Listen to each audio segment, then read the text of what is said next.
Good morning, good afternoon, and good evening, and thanks for stopping by. Our dedicated team will guide you through with the latest updates and theories at Starbase, Texas.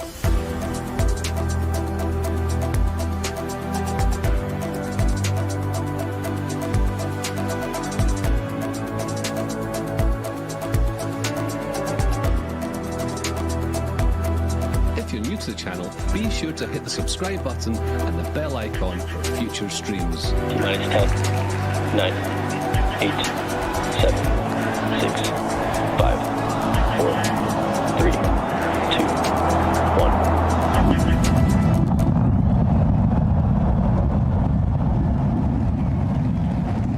We have liftoff.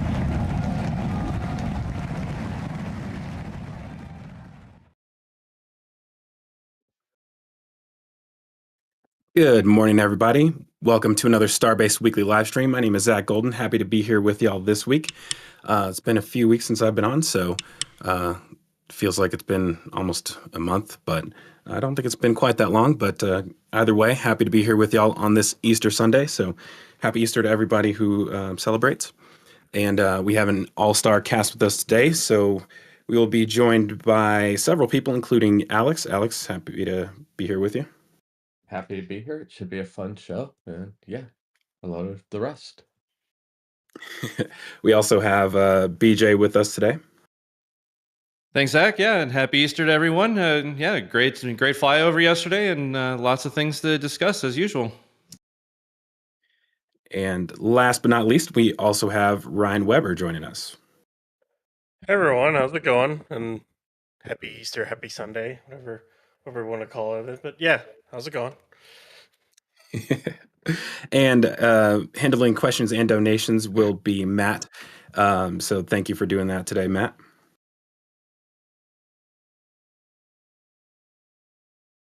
Yeah, and before we get started, do just want to mention a few things. So, with the current global situations, I'm sure many of you are feeling the pain of that as far as, increased gas prices and whatnot. So I do just want to mention that does also affect things as far as being able to do flyovers and whatnot. So as, gas prices go up, that also means the cost of doing flyovers goes up as well. So we definitely, rely on donations and memberships from people in order for us to continue to do this stuff. So we definitely want to thank everybody who is a Patreon or YouTube member, and for all the super chats and whatnot. It definitely goes a long way, especially now when things start to get increasingly more expensive by the day. So yeah, I hope everybody else out there is doing all right in the current situation, because I know it can be a little bit difficult for people if you're especially living on the edge already, and then you have an unexpected financial shock like a lot of people are. So just hope everybody's doing well out there. With that, I will go ahead and I guess Matt was silent during there, but that's okay. Matt's always on silent, so that's not surprising. But we'll get that resolved when we get to questions and donations. I forgot What was that, Matt? I forgot to unmute myself. Whoops. I almost forgot to unmute myself before we started the stream. I happened to look down and see it. So, real quickly, I do want to just point out that we do have a current goal for today's donations as well. Our old power station is starting to show its age, and is barely able to keep up with the laptop and the cameras and all the things that we have to run in the plane right now. So we are currently hoping to get a new power station. So that is the goal that we have for today. If anybody is willing to donate and help out, we really, really appreciate it. But of course, no expectations, no obligations. yeah, and just to clarify, so that's in relation to the live stream that we do during the flyovers, because I guess a lot of people aren't even aware that those happen. I've seen some people on X that were like, why do you need Starlink just to take images? And it's like, well, we actually live stream every single time we do the flyover. So with that is where all that equipment is being used at the same time, from the Starlink to the camera and everything else. So that's just for a little extra clarification on that. Cool. And I do see we have some donations already that have come in. So thanks, Yazada, for a $10 donation. Get Mauricio more power. Rocket Profit, $10 as well. Choo Choo, I'm on board for more power. And Joe Coyote Man for a $10 donation as well. Sorry, Matt, if I just took your job right there, but all good. We also had Yazada with $10 super chat saying get Mauricio more power.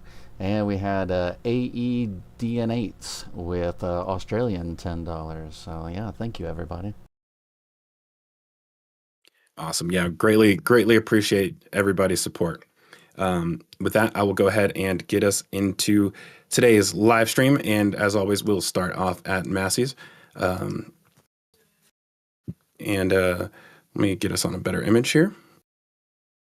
So I'm actually a little bit behind on some of the stuff that's been going on specifically back here. So I'm sure that BJ and Alex and Ryan will be able to chime in on this. I know that they've removed a lot of the hardware from this test stand as relates to the forward flaps. I think it looks like the ones for the aft flaps are still down here though. But I don't know if they're, I can't tell if they're just done with this altogether, or if it's still configured to be used for some other testing. Anybody have an opinion on that? It appears to still be set up. They primarily just took off the slap test hardware. The flap tests up top, there's still the cylinders and cables that they're using to exercise the yeah, and even those two actuators that are in the baskets that hadn't been used yet with the T-bars are still kind of hanging out there. So yeah, it really almost seemed like just for when they get ready to static fire, they don't want to have the bumper simulators there. So the rest of it's not really as danger during that testing. Right. So we're talking about the ones. Sorry, I'm looking for the forward flap ones. That's up here, right? Yeah, the cables. You can see right. Yeah. Actuator's still there. That would be they. And then one's down here as well. Did they make any other changes to it? They've started installing the permanent stairs. You can see them peeking in the back by the deluge tank. Yeah, and even in that first image that you had gone to, you could kind of see it on the left-hand side where they've started getting the permanent access after they took the entire scaffold staircase out.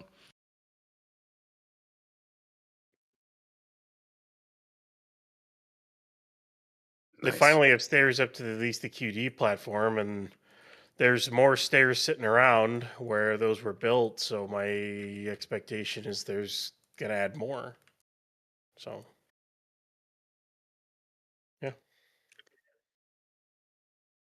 Sorry, I was just sending a message really quick because my mom is visiting right now, or well, she's not visiting, but she's upstairs, and she's like super loud. So sorry if y'all hear her come through. I'm like texting her like, "Hey, can you calm it down up there?"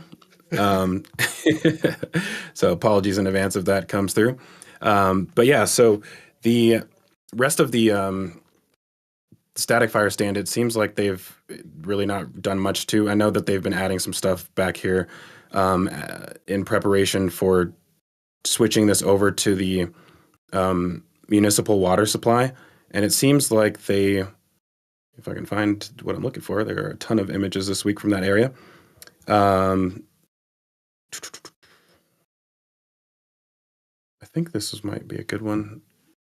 Kind of. Let's see, actually, I think I passed the perfect one already. There we go. Yeah, so they, a little bit out of frame in this one, but the underground municipal supply, I think, comes right here. And then I'm not sure if they've actually done anything with it yet. You can see the underground where they cut all of this up right here and put that underground line. I have a feeling that they didn't finish, and that this may even be like some sort of cap right here, so that they can tie that in later. But I initially thought that they may be closer to getting this municipal supply online, but then they did go back and add in the offload station. So that is one of the indicators that I was kind of looking for to figure out whether or not they were closer than I thought they were to getting that system back activated, or getting it activated. Some other interesting things going on down here, but I think I'll kind of skip over that for now. The methane tank farm, I think that is another place where it's pretty much not really a ton of changes. And Alex, you can correct me on that. It's pretty much seems to be in its current final form for the last few months now. Thankfully. Right. Then moving over, I guess, we'll just stick to tank farm stuff really quick before we get into test stand stuff. So 2 weeks ago, they removed the old LOX tanks. Man, there are just so many images. I think this is a good one because it shows the whole thing, kind of. So they removed the 3 old LOX tanks right here, and that was actually really interesting because it made a lot of things make more sense as far as what was going on over the past, year and a half since they started bringing these tanks in. So initially thought that they were primarily expanding capacity, but after doing a lot of calculations, I was just like, this is just way too much LOX. It doesn't necessarily make sense. And now we can see that what they actually did was basically move the LOX farm to another location while also increasing that capacity. And so we do have four LOX tanks, 1 liquid nitrogen tank. And now that they've removed those other LOX tanks, it seems like they're drilling foundations for additional tanks, which could be these 2, although these also could be going to the launch site. I'm not sure. But I don't think we know how many foundations they have down here. We can see how many rebar cages are next to that location. So I think I counted them yesterday, and I already forgot my count. Usually I'm pretty good at remembering numbers, but I want to say it was I counted 12, somewhere between 12 and 15. Well, and there's another entire stack of starter cages up on the perimeter as well that don't, well, and even farther. There's another pile even higher farther than that. That bundle of straight pieces are for extension. I couldn't count it because it's stacked like 2 or 3 high in pyramids. So I Right. think there's definitely more there than what appeared. That pile right there. That's interesting. I mean, so I've been thinking about this. Like, I've kind of gamed out expansion theory, I'll call it, at Massey's because it's been kind of clear that they've been not only expanding but transitioning everything. So, kind of wondering. There's a lot of things that they may need in the future, whether that's potentially another static fire test stand, which I don't think is going to happen. But it kind of has started to look like things are just jumbled together, especially over here. You have all these different test stands in such close proximity of each other, which I think it's going to remain that way for quite a while right now. But I think what's happening here is that they're potentially removing the liquid nitrogen farm down here and replacing it with a larger storage. So basically, I don't know how that equals out, but I think this would, if there's 3 tanks, I think that would basically replace everything that's down here, possibly even just 2 of them. I'm not 100% sure on that. But there's a lot of different options for what can actually be happening here. And sorry, I'm just like looking for an image that shows all of it in one. Yeah, I've been waiting. This is actually kind of a good one. I've been waiting for them to try to condense their tank farm because this is from the S-25 and really, really old destructive test tank days. And it's all spread out, and they're at a premium for space down here, so it's nice to finally see them changing things up. Yeah, and I mean, so one of the problems is that you have, because all the test stands are down here, you still need to have your prop lines come this way. So I suppose that one thing they could be doing right now is having 2 separate liquid nitrogen farms. One just for these structural test stands, and then the other one would only be for these cryo test stands. I mean, because you have a pump system down here, and then for now they've kept this pump system up here, which is currently tied into liquid oxygen. I suspect the fact that this is still here may be an indication that they transition it over to liquid nitrogen if that's what goes here. But I should point out that these tanks right here are labeled as liquid oxygen, but that doesn't necessarily lock them into being liquid oxygen. I think I actually was going to ask BJ or Alex the other day, but I completely forgot if there have been other instances of something coming in labeled as one thing and being used as another, but I can't recall off the top of my head if that's ever happened. Well, the 5 tanks that are currently the LOX farm here, which match all of the newer ones that are in the LOX and nitrogen tank farms at the launch site, they all came in with placards on them with capacities for LOX, liquid nitrogen, or argon. So I could very well see, even though we saw specific LOX labels on those 2 tanks, I would imagine that anything that's in those commodities could easily be moved around. So I don't think there's anything saying that you're not right that they could be for nitrogen. I think the biggest thing for me right now is that there's a new gas line that's being built all the way around from essentially where the nose cone jail is. It goes up to the corner where everything splits by the LOX hippos, and then there's a new line on the other side that goes all the way back to the nitrogen tanks. Wait, isn't this a liquid line? Well, it could be. I know last night Alex was saying it might be a gas line. It probably could be either way. But it's a smaller line, but it goes around. And I mean, it's insulated, so I guess it would stand to reason that it would be a liquid line because usually the gas lines are all uninsulated. Unless they're using gas as part of their tempering or cryogenic treatment stage during the initial quenching of the tanks when they first arrive. Yeah. So but then there's it goes all the way that, 'cause around. It's right. it doesn't go The one all we're the way talking about yet. is right here, right? So Yeah, that it one goes there. It stops. It goes straight, and it doesn't make a turn yet. It's just disconnected. But there's another pipe that's the same, starting kind of at the bottom left corner of the Locks farm, a little bit farther down. It's Right here? the end of it. Yeah, that line there. It's hidden behind 18.1, but that one goes all the way back down to the far end to the nitrogen farm here. So it'll be interesting to see over the coming weeks where that ties. It just seems odd that if they're going to move the nitrogen tank farm, I mean, maybe there's an immediate need for it to be installed now, but it seems odd to install something new if they're going to move where the nitrogen's coming from. Welcome to tank. That's watching. crazy. This is looks like it almost looks like, where does it stop? Right here. Yeah, right there. It's just dead ending right there. Well, we'll see if it continues. It almost looks like it's going to these pumps because these ones are used for this pressure building system right here. And something tells me that this is going to go away and they're going to replace it. And may just be as simple as putting larger vaporizers in here and kind of shrinking down the footprint. But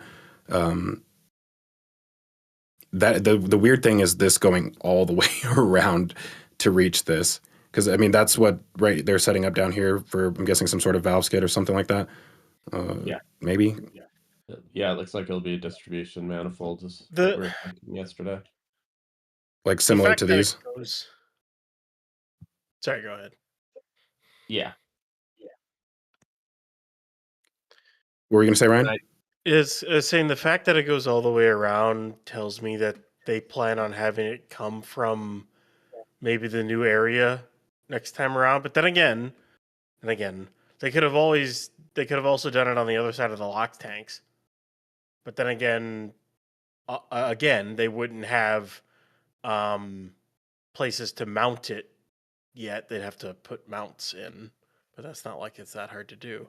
I don't know. It's just odd to go all the way around.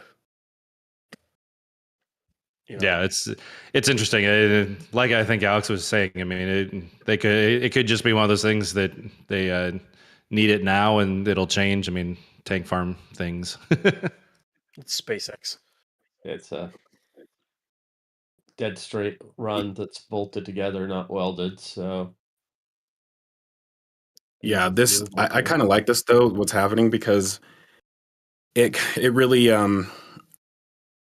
reinforces the story about like what actually happened as far as like the process when they built this in the first place. Just really taking tanks from wherever they were available. There was not necessarily a planned and advanced thing where they ordered everything and started installing it. It was just like, okay, we have to move from the launch site like right now, and how can we do that as quickly as possible? And they just started pulling things from wherever they could get it and basically assembled all of this stuff almost on the fly. So I kind of downplayed that a little bit when I did my Massey's episode, and kind of said that there was a little bit more of a plan, but that was because there was no proof that it wasn't anything else. But now it seems a lot more clear that now that they have time, they're wanting to shrink things while also making them bigger at the same time, if that makes sense, and kind of just consolidate everything into more how it would have been designed from the beginning had they had the time to do it that way.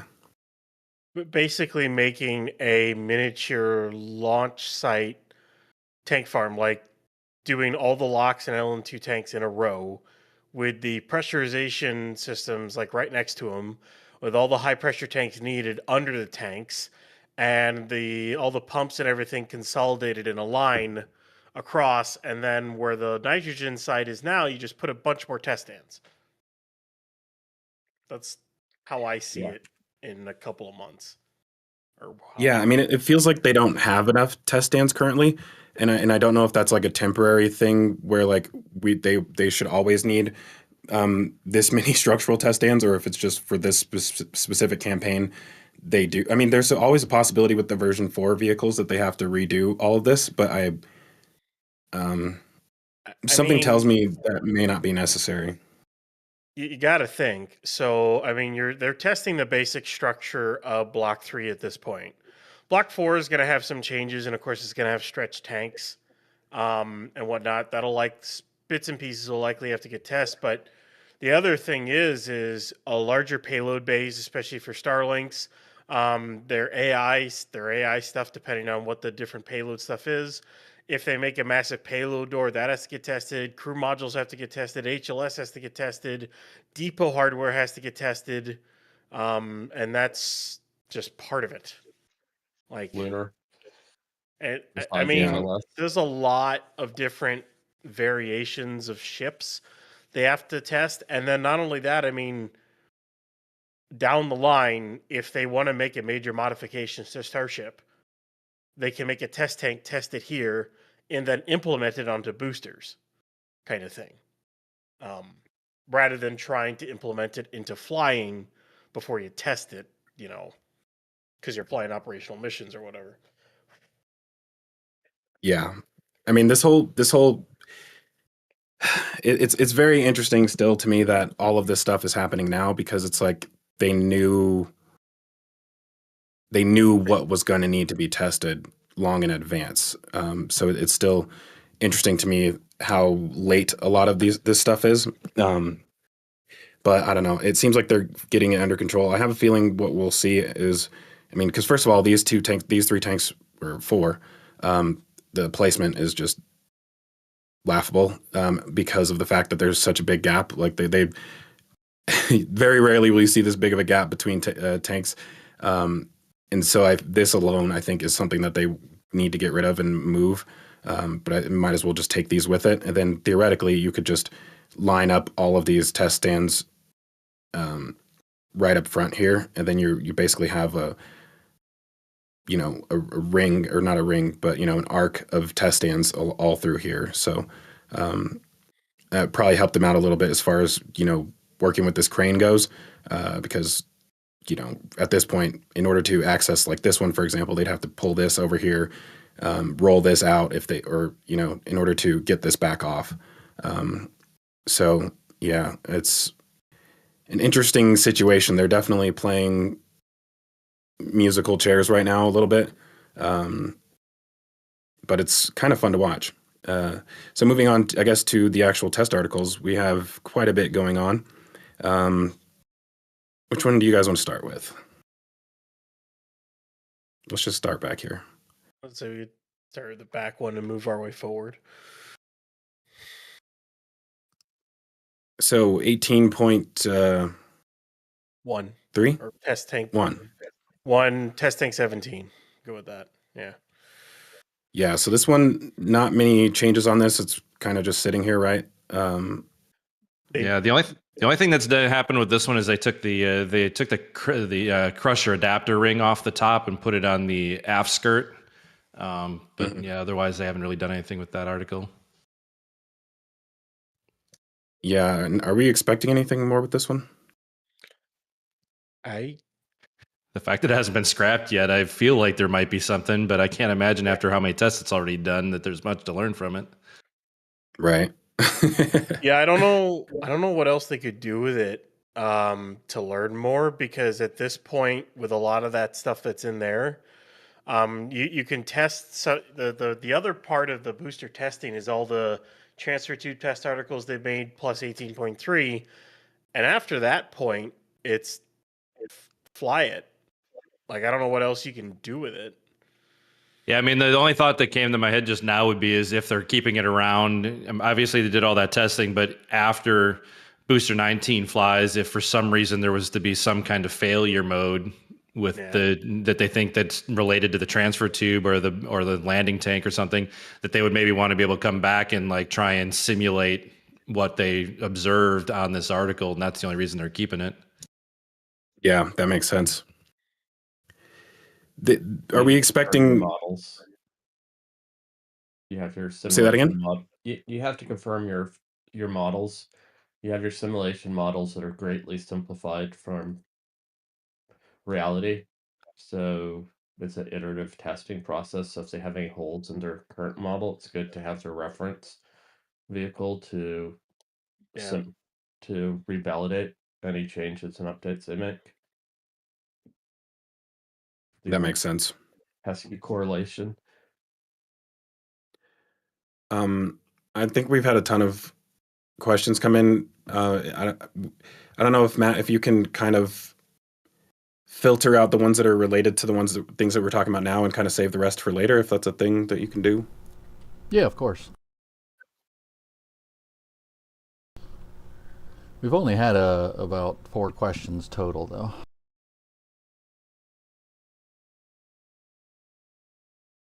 I still want to know what's going to go in that nose cone jail. Part of me thinks it's S44 or the missing nose cone. Because that got pulled off the line before it got header tanks and has not been seen since in several months. I have a feeling that's HLS. I just have this feeling, and it's going to get tested in that. Wasn't it tiled though? No pins, no tiles, no headers. It never got its methane header, at least. So, Did you figure out your question list there, Matt? Yeah, we have 4 questions total, and basically all of them are related to Massey's. Okay. All right, so our first question's from Lev0824, asking, there was a triple venting from the static fire stand recently. Was that a nitro vent? And if so, why was the vent cloud going up and not down? Will they purge the aft with that? I personally did not see that vent. Yeah, it was that. Since the stand is over at Sanchez right now, we'd have to look at it. But yeah, that ring that we saw last week, there's essentially that new manifold that goes all the way around the top of the stand, and then there's pipes that come off of it and kind of shoot up into the inside of the ring. It appears to be a new nitrogen purge for the aft section. Yeah, there are there's 6 pairs of hoses with nozzles that and I should say 2 pairs are in between each RVAC, if that makes sense, basically. So did they have the stand over here and we're testing that system? Yeah, it was before the stand moved back to the production site. But yeah, that's what we saw that day when there was that vertical venting. Yeah, and I'm gonna have to see if I can find footage of that. The 2 vaporizers they added are feeding that purge system. Was this on the 28th?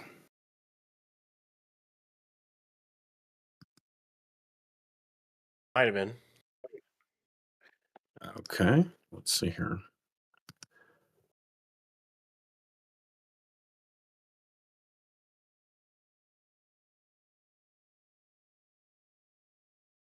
I don't know if this is the right video. Yeah. What did Event Dudes do here? Okay, so this is basically coming up from the stand right here. Mm-hmm. Interesting. So basically purging, I'm guessing that nitrogen would be shooting up into the aft section during static fire tests? Or after, to purge any excess methane out or whatever. Well, and I don't think I realized it when I was watching Marcus House's video yesterday. He talked about it, the fact that the old suborbital pads actually had this system on them. Or at least one of them did.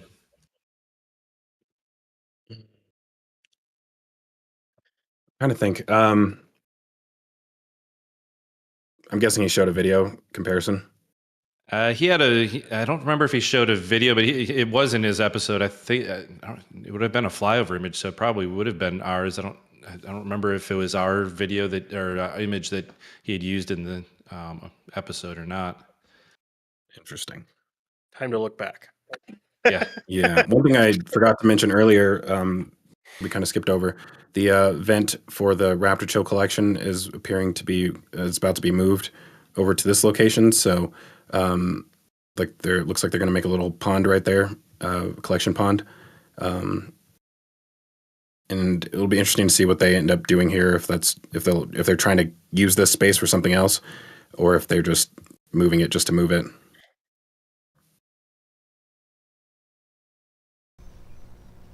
All right. Next question is from EV Gizmo, asking, is it still plausible that they could detank a V3 booster into a V3 ship at Massey's? Yeah, I mean, actually, let me double check here.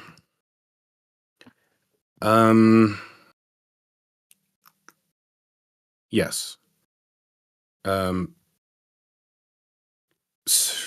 Need a better top down. This might be good. Yeah, so basically your liquid nitrogen comes in, liquid oxygen comes in on this side down through here, and then it splits both ways. And so trying to remember this. This is to the booster, and then this one, where does it go? Right here. I think it comes up and goes to the ship. So when they detank, it just really is about the valves. Like you could basically, when you detank, instead of going back up here, you can allow it to come through to this other side. And that would, I think, be as simple as leaving the valves closed on those tanks. Instead of allowing it to basically refill the tanks, you're just allowing it to go back up into the ship. I'm not certain that we'll ever see that. I've been thinking that we will for a long time, but we have seen them in the past detank the LOX tank into the methane tank of the booster, or I think it was the other way around. But haven't actually seen transfer between vehicles, and I'm not sure whether or not they would necessarily do it, but they are set up to do it if they wanted to. So yeah, it'll be interesting to see if that ever actually ends up happening. The testing schedules have rarely lined up to where you have both vehicles over here at the same time, so that's another factor. But yeah, I mean, the other thing that it comes down to is whether or not it's actually necessary, when you could just, detank back to the tanks and then redo the test the next vehicle the next day or something like that. But yeah, good question though. Yeah, next question's from Ancelates. With the land swap, would Massey's expand? And if so, would we see another flame trench for ship testing?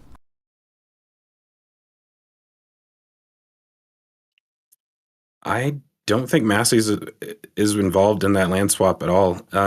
Totally involved. Oh, yeah. Land surrounding it is up for basically from Massey's Way all the way to Rio West. It would, including about 80 acres to the west of Massey's Way. Yeah, so both sides are covered that way, and then from Massey's Way all the way to Rio West is part of the land swap. Hold on, let me it's a massive. The clouds are in the way. I don't know if I have a good image. Well, I mean, we know that Massey's is right here. So you're talking about, you said to the west? Right there where your cursor is, the bulk of that block is basically, if you go straight up, it's around 90 acres. And then to the east, to the left side of the road, all the way to Rio West and past where the houses are along the Rio. Interesting. I just sent you a picture of it, Zach.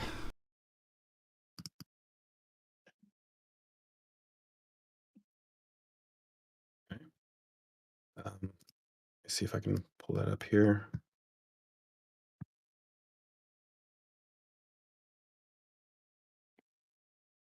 Okay, so this is the current. Wait, Massey's. Yeah, the spot in red is what they're going for. This Massey's right here. Massey's is just under the O in Monica. Yeah, the white spot in the white spot down below. A little further lower. By the river. Oh, I'm looking at this upside down. Yeah. Okay. Right here. Okay, that makes sense. I wonder, man, that would be really weird to have a testing island in the middle of another larger test station. I mean, that'd be kind of cool, though. Yeah, the one thing about that, and I look at it and I go, well, all right, if you're going to get all that land, then you could do 2 ship static fire stands, but you'd separate them up and have different tank farms and everything. So you'd have like one area with one area with another. But it's too bad that, they're not going to have the land before. Otherwise, you have like maybe stick both static fire stands in one area or put them farther apart and then put all the other structural testing in the middle or something, so that like you can, in theory, work on structural testing while you're static firing like a mile to the other side or something like that. Right. Yeah, I mean, if it was me, I would probably fill all of this in. That way you can kind of condense things. So if you want your second static fire stand to be right here, it would actually work. Yeah, I would just remove this moat. The only thing about removing the moat is they would have to do a pretty big environmental review, but still possible. Yeah. They'd have to do a review either way. Before, they were just grandfathering in that this wasn't a greenfield site when it was a gun range. Interesting. I still remember when did built this? it. Sorry, go ahead, Zach. I've never seen this before. When did this come out? February, I think, is when they started talking about this late last year. And then this map, I think, came out Roughly last month. Roughly a month ago or so. Well, that explains why I haven't seen it. Gotta watch the Tuesday shows. I can only have so much bandwidth working on 4 hours of episodes. Like I have to limit how much information I intake during those times. But yeah, so moving back on, and sorry, did we have one more question? We got a couple more that have come in. This one is KSC, but also Massey's. They were just wondering about the fact that since KSC doesn't have a Massey's type flame trench or anything, are they going to be static firing things here before they send them over? Build it at 37. Got enough room. Yeah, I imagine that initially they'll perform those tests here before sending them over, and then eventually down there they'll probably have another test stand. And yeah, 37 seems like the best place to do it. Although I do think there's probably room at 39 if they wanted to, but 37 seems overall the best since it's just so massive and there's nothing else there other than two star. I feel like they could fit 4 Starship pads on 37 if they wanted to. Yeah, probably. I like 37 in a line, like on the closer to the coast side. You do a launch pad, then 2 catch towers in the middle with flame trenches next to them, ship flame trenches, and then another launch pad. And then basically that pad is closed all the time for either cryos, static fires, or launches. Like, basically. I would imagine your cryos, you just wouldn't want that on the same pad, like, because you could theoretically be cryo testing while launching, and if you have those test stands anywhere near the launch pads, then that kind of limits your cadence a little bit. So, I would imagine that those test stands, I personally wouldn't put them on 37. All right, and the next one's from Kings 3B. Seeing how the new tank farm was built all on skids, do we think there's going to be a Massey's V3 layout, kind of how the launch sites are? I mean, that's kind of what they're doing right now. So they've already done that with they built the methane tank farm like that. All of this is on skids. Everything that they've done down here for the new LOX pumps is all been transitioned over. So really the only thing that's left is everything that's over in this area. So I would say they're more than halfway done on that already as far as transitioning over to the new style of construction, basically. All right, and the next one's from Missing Tools. Says the Starship program seemed to start with flight attempts and then testing. Now it seems to be testing first. Do you think there was outside influence to cause this change? No. Wait, can you repeat the question? Basically, they were asking if you think that the fact that they were having a lot of issues because they were kind of like launching first and testing later versus now it seems like they're pushing out a lot of test hardware. Do you think there was some kind of outside influence that caused that change? I doubt it was I, outside influence. I think it's lessons learned. Yeah, same. I think it depends on what you consider the outside influence. Assuming that they know that they were going to go public a year ago, they have to immediately start doing things differently. So they really have no choice but to do things differently now that they're going to be a publicly traded company. So if that I don't know if that you consider that an internal influence or an external, but yeah, I think that alone changes everything. They can no longer necessarily afford repeat failures in a row like that, so they have to be a lot more thorough with their testing. And I think just in general, even without that, they've reached a point in the program where like that needs to be what happens anyways. You can't keep doing partial qualification tests. So like in my opinion, they've mostly focused on the big stuff, common dome, aft dome, forward flaps, and grid fins, but they never really did any of the internal stuff as far as transfer tubes, landing tanks, and all that stuff.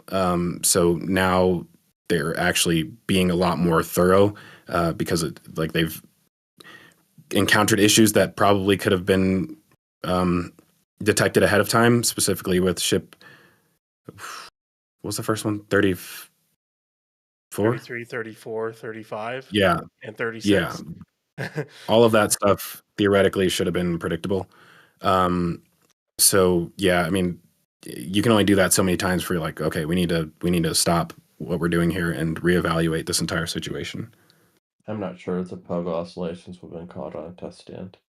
That 33 is probably the outlier out of those four that doesn't get caught. That's something that a lot of times you have to launch to figure that out. But the thing was that 34 was the preloading on the engine. That's yeah.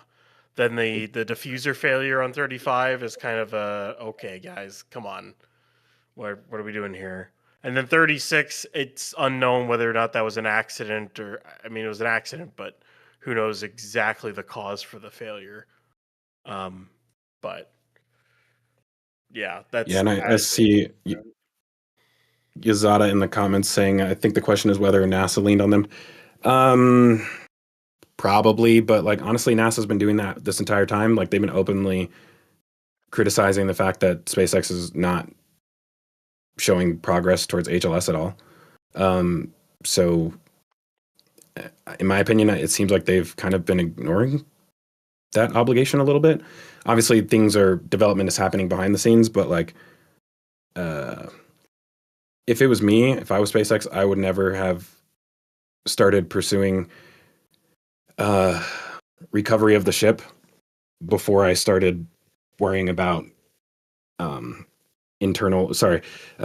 the orbital transfer and just getting to orbit in the first place. Like I think that marking milestones towards that goal that they've been contracted for seems like you would have to make that your priority.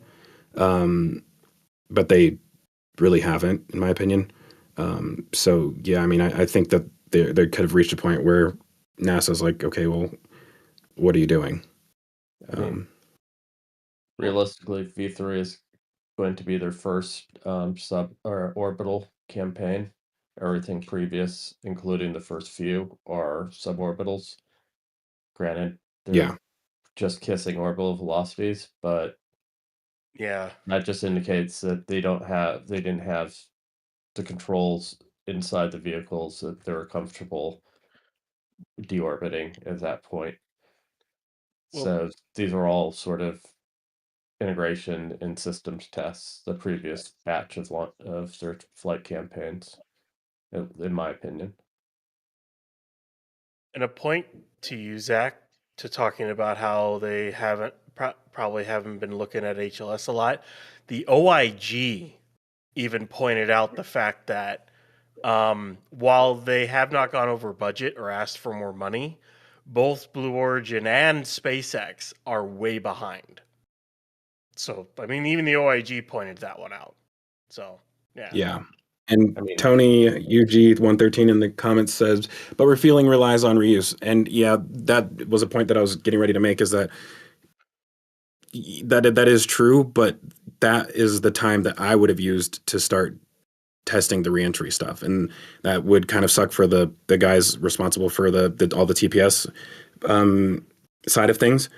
But that is the more logical progression, in my opinion. If you're going to lose ships anyways, like they've already lost how many ships, theoretically you could have lost those 5 ships during,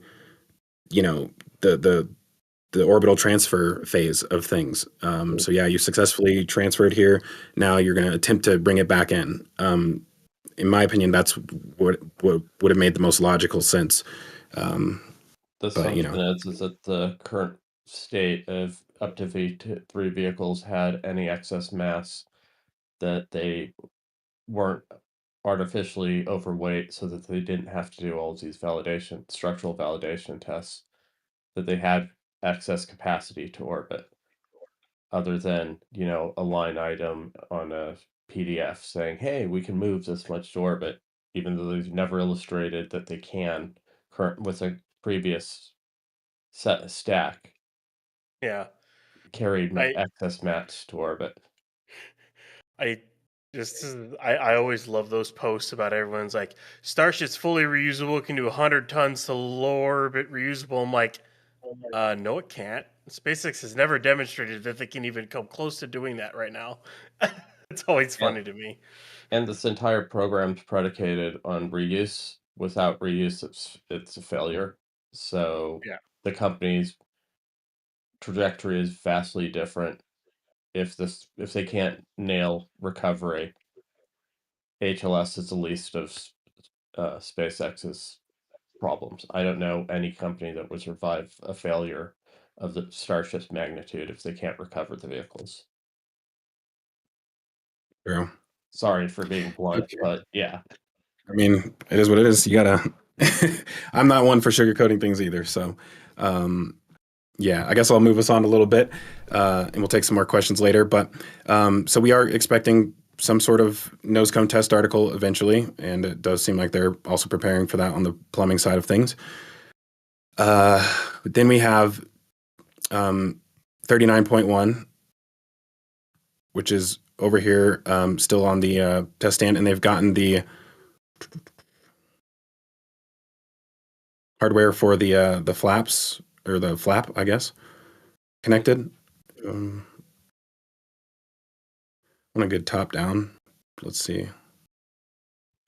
Yeah, this image here is a pretty good image for them having connected the second actuator to the hinge point up top. There's one other image, I forget where it is, that has a better look at the simulator itself, but they're on the right hand side, about halfway down. Oh, you're talking about these? Yeah. So the lower one of those two, and that we're going to that top hinge point, was attached last week. The top one is now added, and you can see the simulator there. But you've got the better image here of the simulator down there attached to its actuator as well. Yeah, I did see a better one that kind of showed them from a better angle, but I'm not sure if I can find that. But so this is an aft flap test, right? And so I guess a lot of people are probably going to wonder what's different about this than what they did on the static fire test stand. So this is more like, I think the other one is probably testing the actuators more than testing the actual. Honestly, I'm not really sure. Yeah, it is, because this one, for the top hinge point and the low and the bottom hinge, they're actually articulating directly to the attachment point where the vehicle attaches to the aft flap. Obviously, they've got this aft flap simulator in here, so they're kind of doing some similar tests that what the trench structure can do. But I think there it's much more direct to the actual actuation linkages as opposed to like the entire flap as a whole. Right. Yeah, I mean, either way, super thorough, having basically 2 to 3 different versions of tests for the same hardware that they're doing. Definitely shows how seriously they're taking all this stuff. And I don't have a perfect angle to look at the lower one down here. Yeah, that very low one, the scaffold was kind of in the way for, and then obviously the cap being on this one, with the changes to where the aft dome and the puck is located. They have some of the crush tests as well, since those were some changes from the V2 aft section of the ship. And the hot fire setup is more like the thrust sim validation per ship rather than this is for validating the entire V3s. Yeah, this is really interesting what they got going on up here. I don't know if you looked at this closely, Alex. This is, I'm guessing, their vent line, basically. Yeah. Or also possibly pre-press at the same time. Yeah, it's a they probably could put liquid in the smaller one, spray it in to lower pressure, perhaps. Other one is a vent, and probably 2 burst discs on pointing downwards.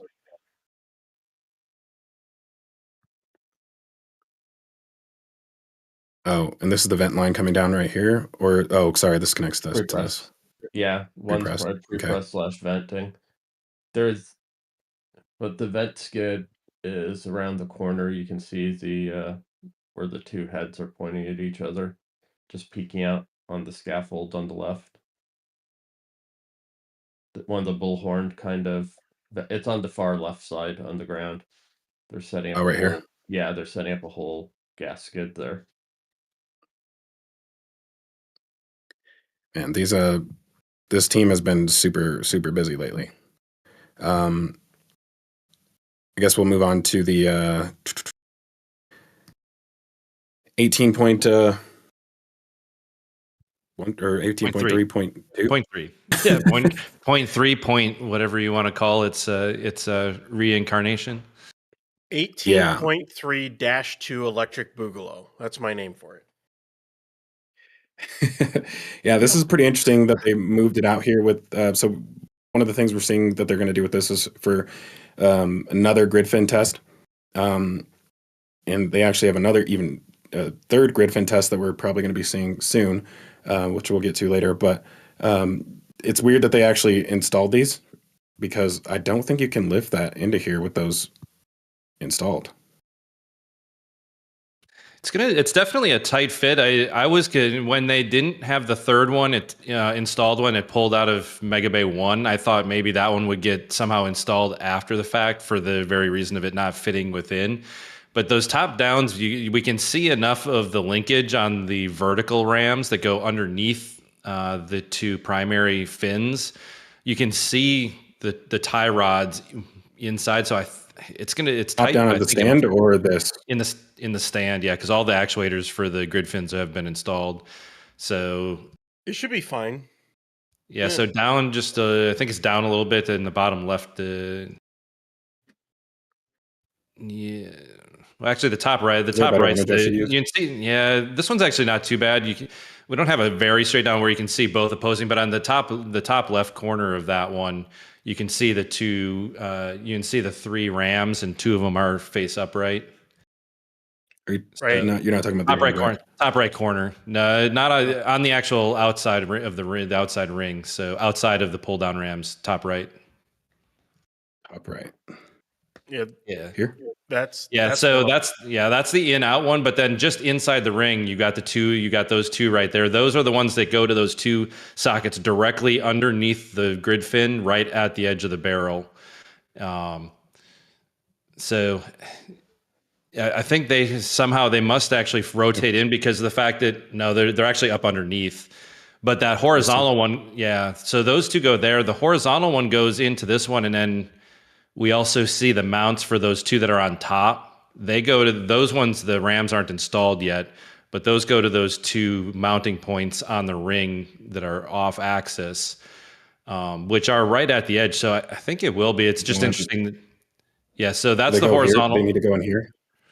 They go up a level, yeah. If you went back to the top-down version, you can see there's those little catwalks that are extending in. Yeah, so if you're right there, it's a little bit to the right. So where that 90-degree pipe is, right there. So down and to the right a little bit, right by where that platform is sticking out. Right there is a mount right there, and then the other one is straight across from it. So you can that's kind of the end of that test arm, and then the two that go upright are obviously they're not going to push straight up. Looks like they're going to kind of have a little bit of angle pushing up and in, since they mount all the way out a little bit farther. This is a pretty crazy test that they're about to do. Yeah. But this is exactly what I kind of think they should have been doing from the beginning. Maybe they just didn't have the capability, without this huge structure. This is a super versatile structure.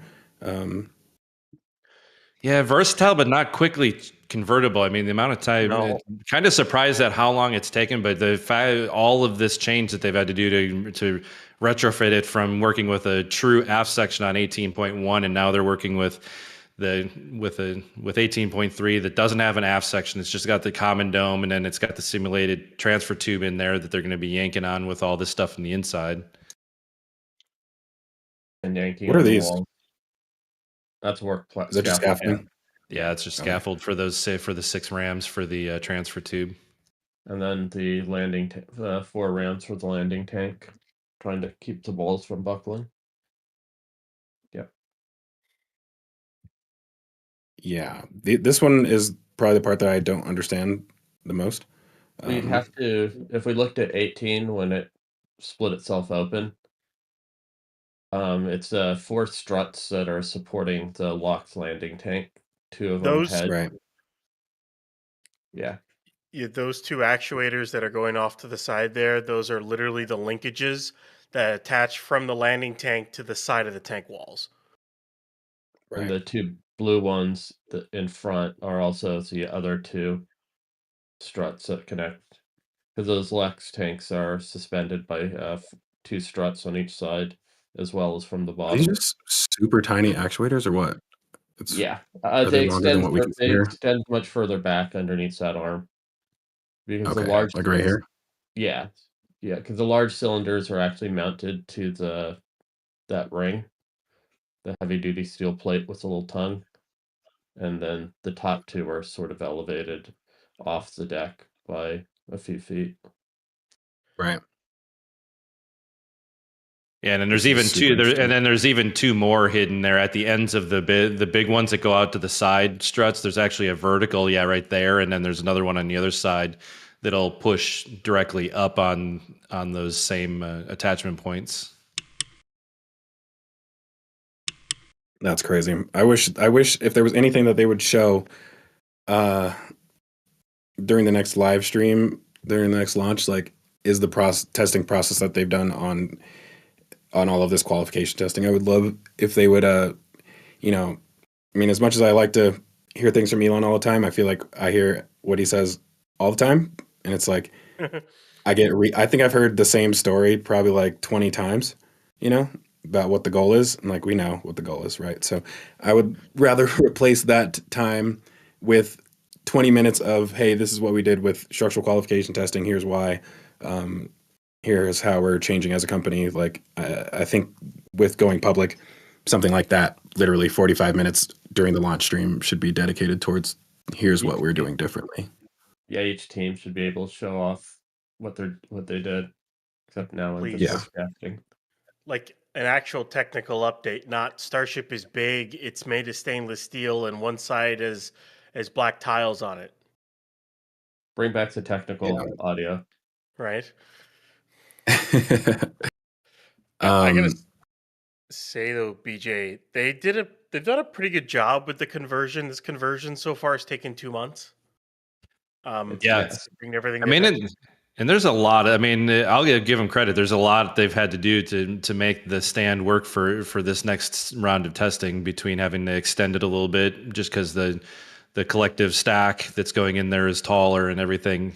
And then obviously they're also pressurizing that empty space below the common dome, so that's added some stuff. Yeah, that's really weird. I don't get what that's about. So that these lines coming in is just for basically pressurizing the space down here. That whole area is, underneath the mounting point is sealed. Yeah, so that's basically assuming that all of this is like basically a airtight, basically pressure vessel down here once this is mounted on top of it. It's actually bigger than that, Zach. It actually goes all the way out to the actual barrel where the white ring is, just inside the mounting. Essentially, they're making it so they're essentially preventing what happened to 18.3-1, where they buckled the unpressurized area below the common dome. I think that's why this is all sealed off to be able to pressurize the bottom underneath the common dome. I would like to see exactly how that seal is working. Like, how does that?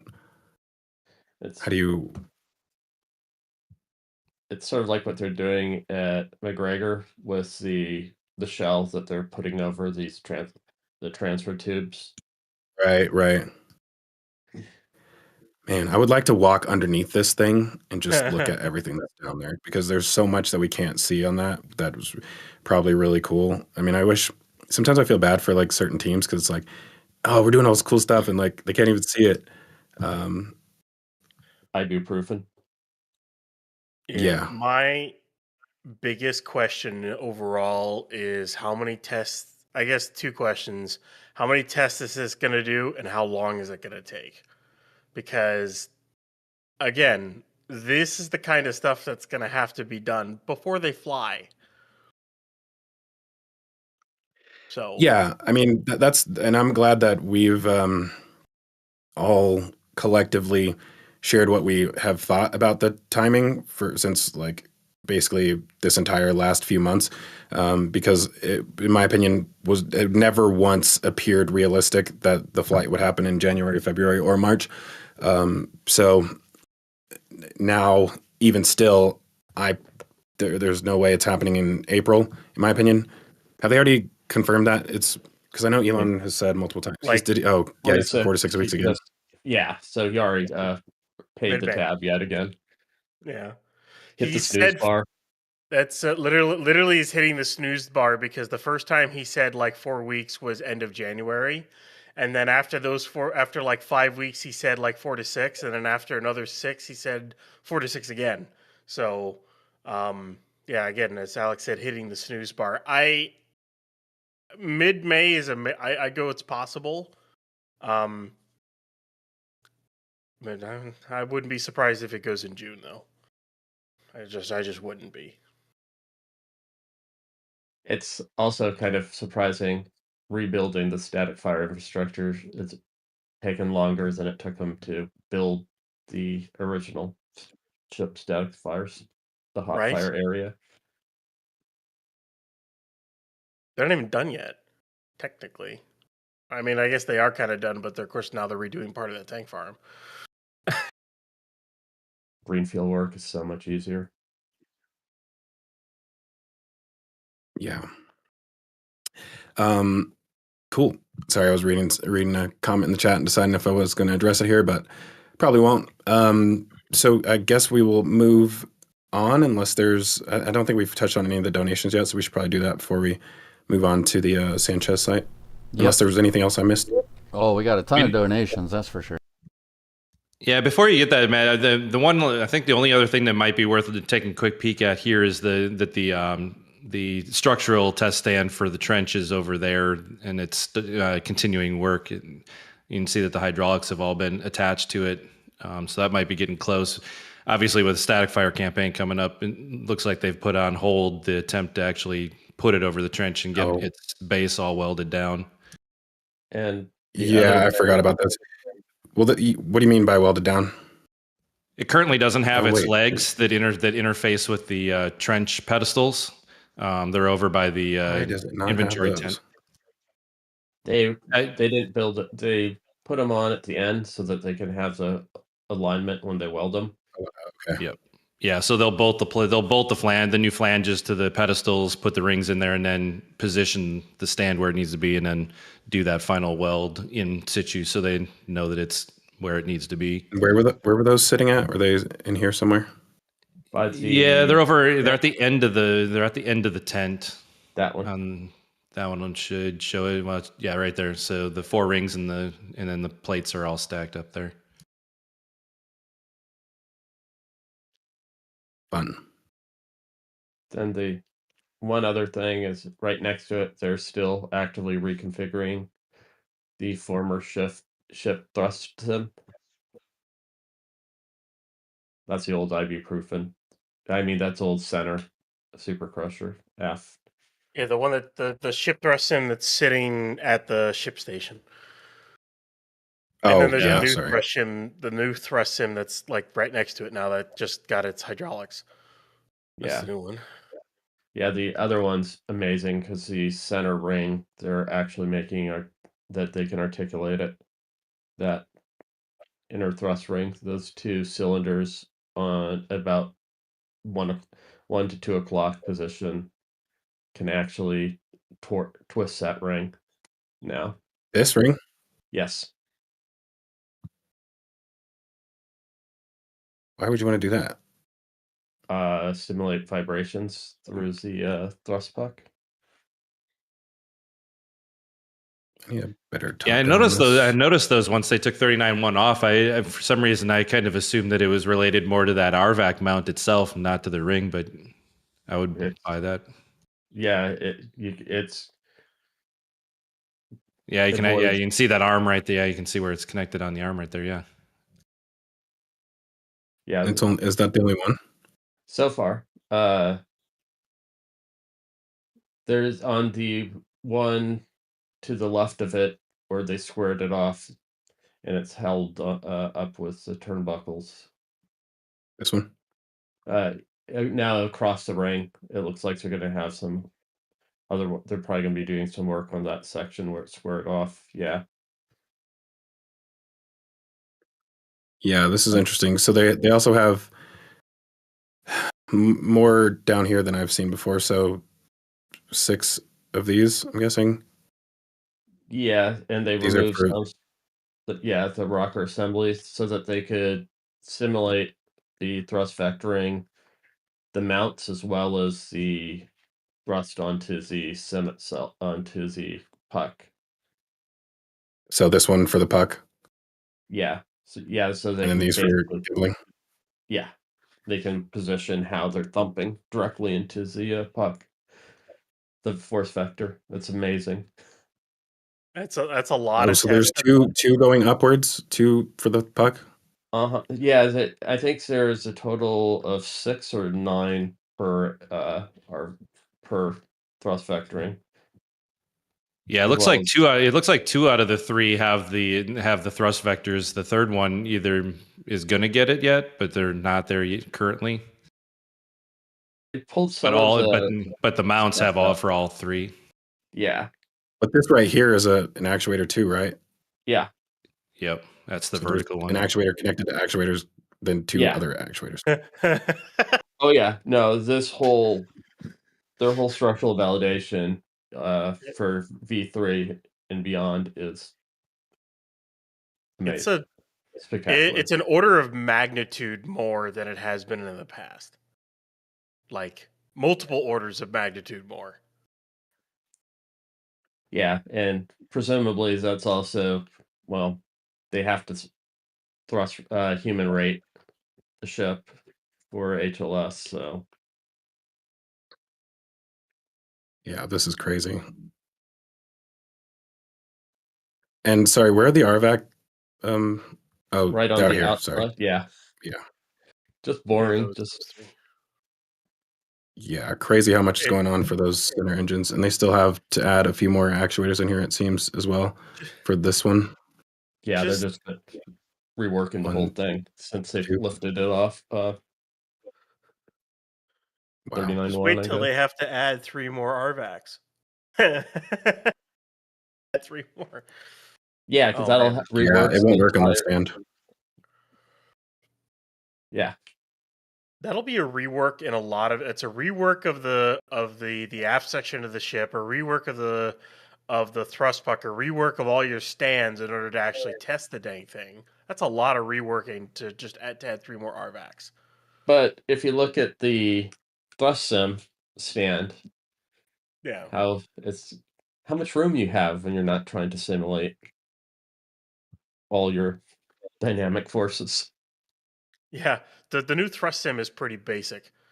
Just vertical thrust testing is all it is.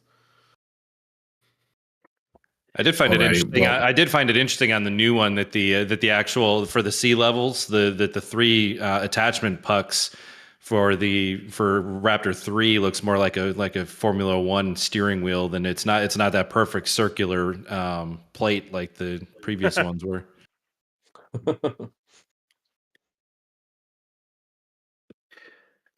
Cool. Let's go ahead and move over to Sanchez. Yeah, and I'll rattle off those donations real quick while you're getting the pictures ready. So, Just Martin sent a £10 super chat. T. Evans, NC, $10 super chat. 55JIMD, $10 super chat. Starship Stargazer Greg sent 5 gifted memberships.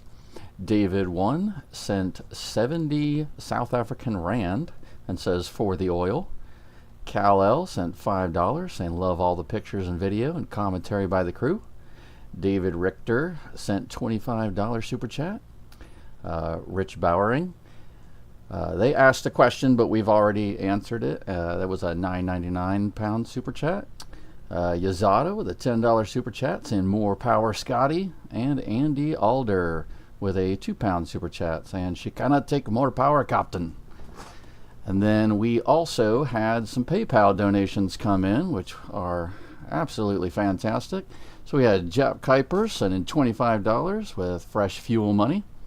We had Robert M. sending $50, saying, keep Mauricio in the air. John H. sent $20 for the fuel fund. We had Anna B. sending a €10 PayPal. And then we had Rich R. with $100 saying, hey Mauricio, just noticed you needed an upgrade. Sorry I didn't see it sooner. We appreciate everything, guys, very, very much. We are just over 60% of our goal, too, today. So you guys are doing awesome. We really, really appreciate it. Yeah, thanks again to everybody, especially with the, like I said at the beginning of the show, if you happen to join late, with the increased cost of fuel and only expected to go up. If I'm going to be honest with you guys, I personally expect fuel costs to double within the next 2 weeks. So, yeah, I'm not going to go too deep into that, though.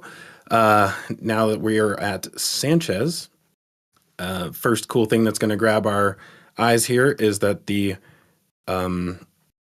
sections of the flame deflector have started to show up, which is really awesome. And they've actually, as you can see, are kind of doing things a little bit differently this time around.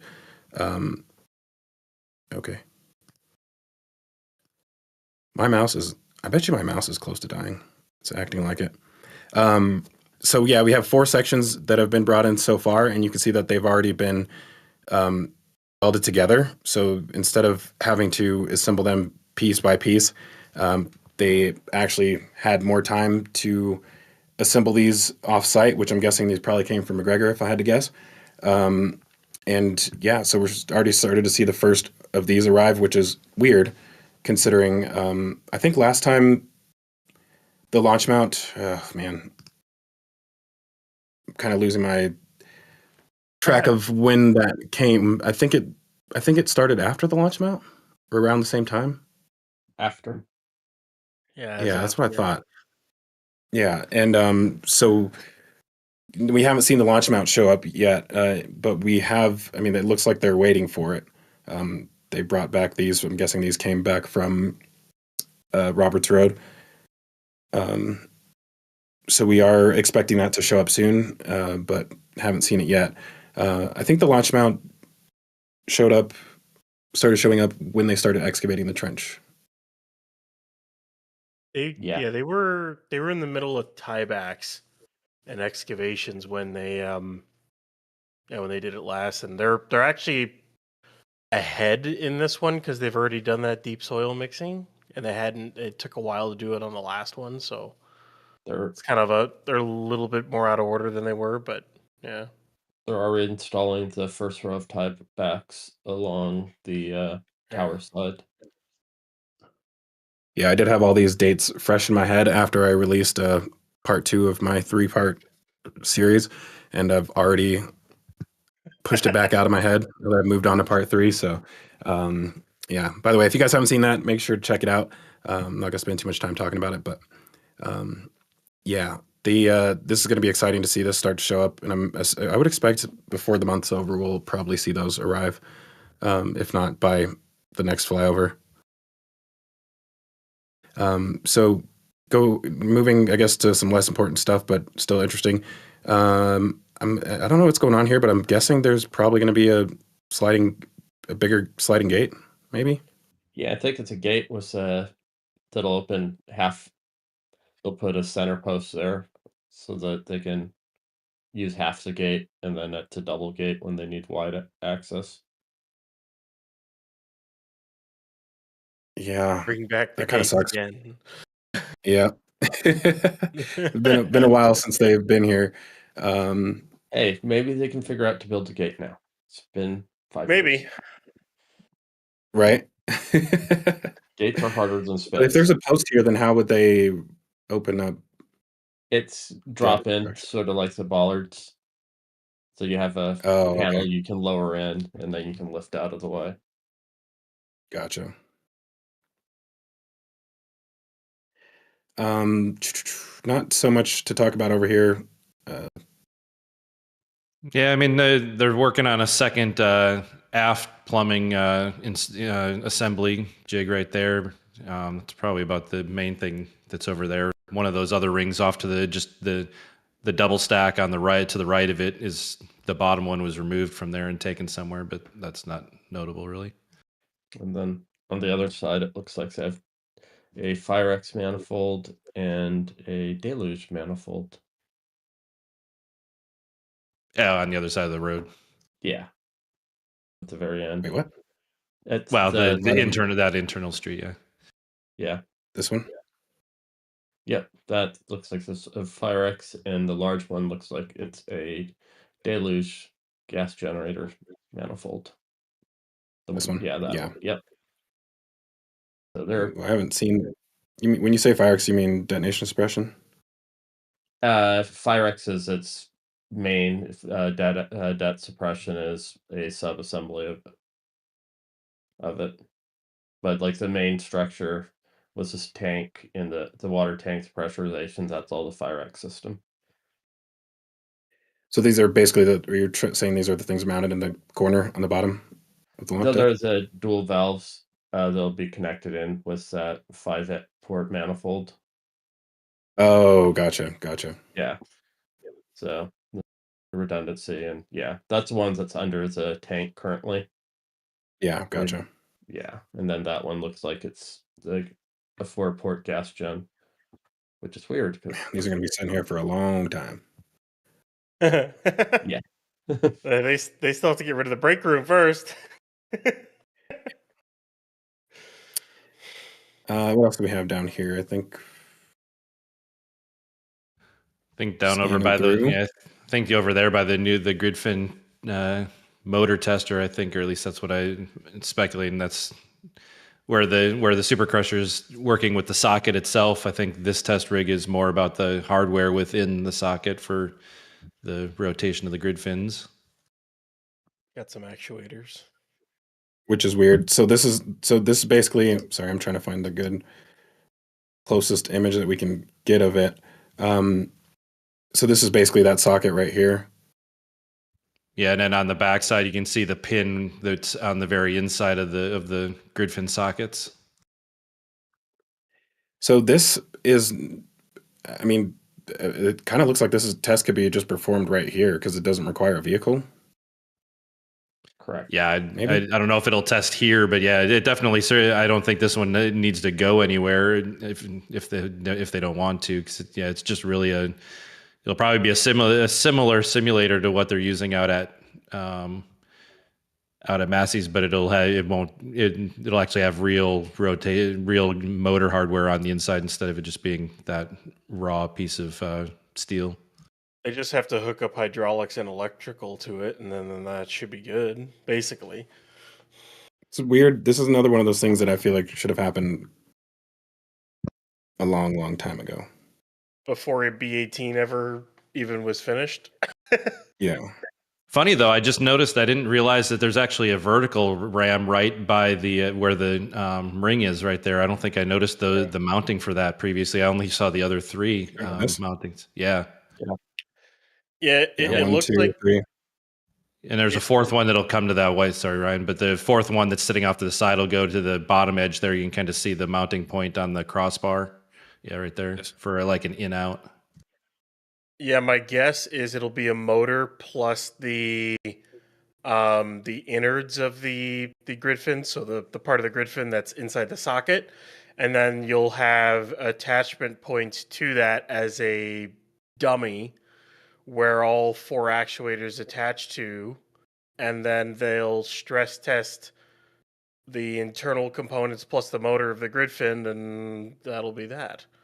Push, pull, twist, whatever you want to do with it, you know.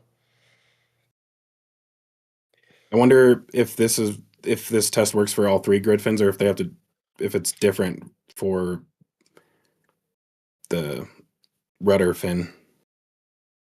It should just be the mounting hardware for it. It should be fine between them all. Yeah, I wouldn't think that the structural portions would matter. The actual composition of the fin itself would play any role in it. Everything in the sockets are probably identical on all three. Right. Yeah, the biggest test for the rudder fin will be flight, really. The only way to really test that rudder fin with its differences is either flight or wind tunnel, which they've probably put it in a wind tunnel. So I guess what would be, because you're not going to actually put a grid fin in here, so you're just saying the motor assembly would be basically all that should expect to be in there? And the aft attach point is what I guess. Yeah, I think this is similar to like how some of the test structures we've seen, both like the trench structure where they were testing the aft flaps and the actuators within the vehicle, and then also to a similar point with the simulator on 39.1 when it goes into the when it's there on the old can crusher, kind of actually stressing the motors themselves, not the actual like structure around them, which is what 18.3 is doing. The structure of the socket. This is doing the actual mechanics of what's in the socket. Yeah, this is something that I would have expected to happen at McGregor. And that we would have had to search really hard to even find it. Yeah, that would have been a good place for that too. So have we figured out anything related to these? Not yet. Not really. I mean, there's parts there are parts to build another one or two of them farther up the way, kind of where the parts were for the second one before they built it. So yeah, up just above those rings, the flanges there, you can see the plates, and then the straight steel is just below a little bit farther. So they're going to build more, and I think there's still some question whether it's related to breakover related hardware, or if it's maybe for Starship Park for the display stuff. It really looks like a reaction frame for Yeah, another test stand. Yeah, I wouldn't disagree with that either.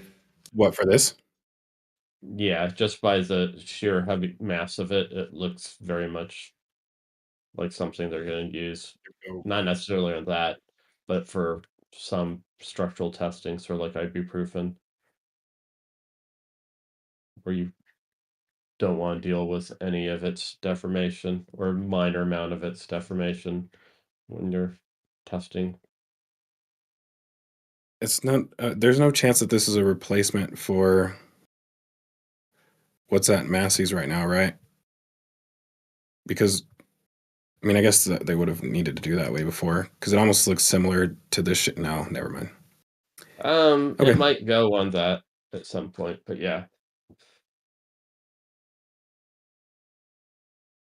Yeah, I wonder. It almost. Yeah, I'd be curious to model it if it was to like sit in that arch and essentially connect from the extension horizontal up to the vertical of the main structure or something. Or sit along that very bottom edge and just add strength to that lower triangle right there. Yeah. It's been there for a long time. Surprised we haven't seen what they're going to do with it yet. It's test structure Um, grace.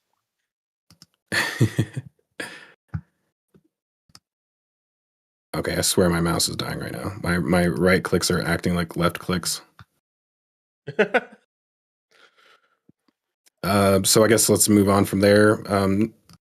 We've kind of seen this before with the assembly of the cladding for the Gigabay, so I don't think we need to really touch on that too much. Yeah, it's going to be a lot of deja vu. We're going to see it's like every week. Oh, they're building more cladding panels, and they'll be Yeah. doing it for a while. It's like looking at the Gigabay. Up, more steel this time. Up, more a little more concrete this time. Up, more steel.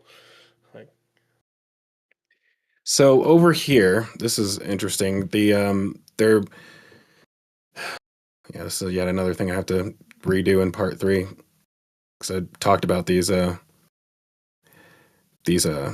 Megapacks, and now they've removed them. So yeah, we have 3 pads right here. I don't know if this is supposed to be a third one. It looks like it right now, kind of, but Yeah. I'm not certain on that.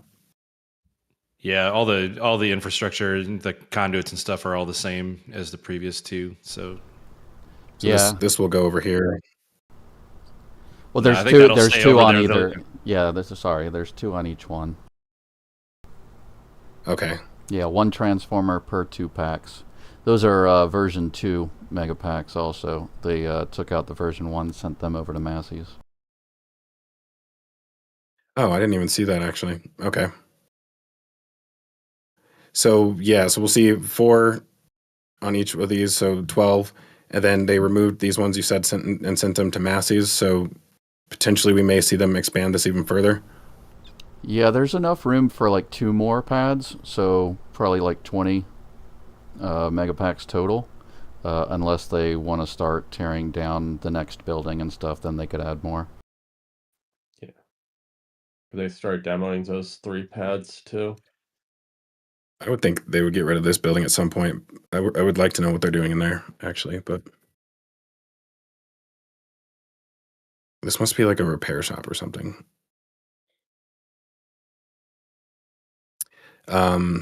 Sorry, I got distracted thinking about that. But let's see, what else do we have down here?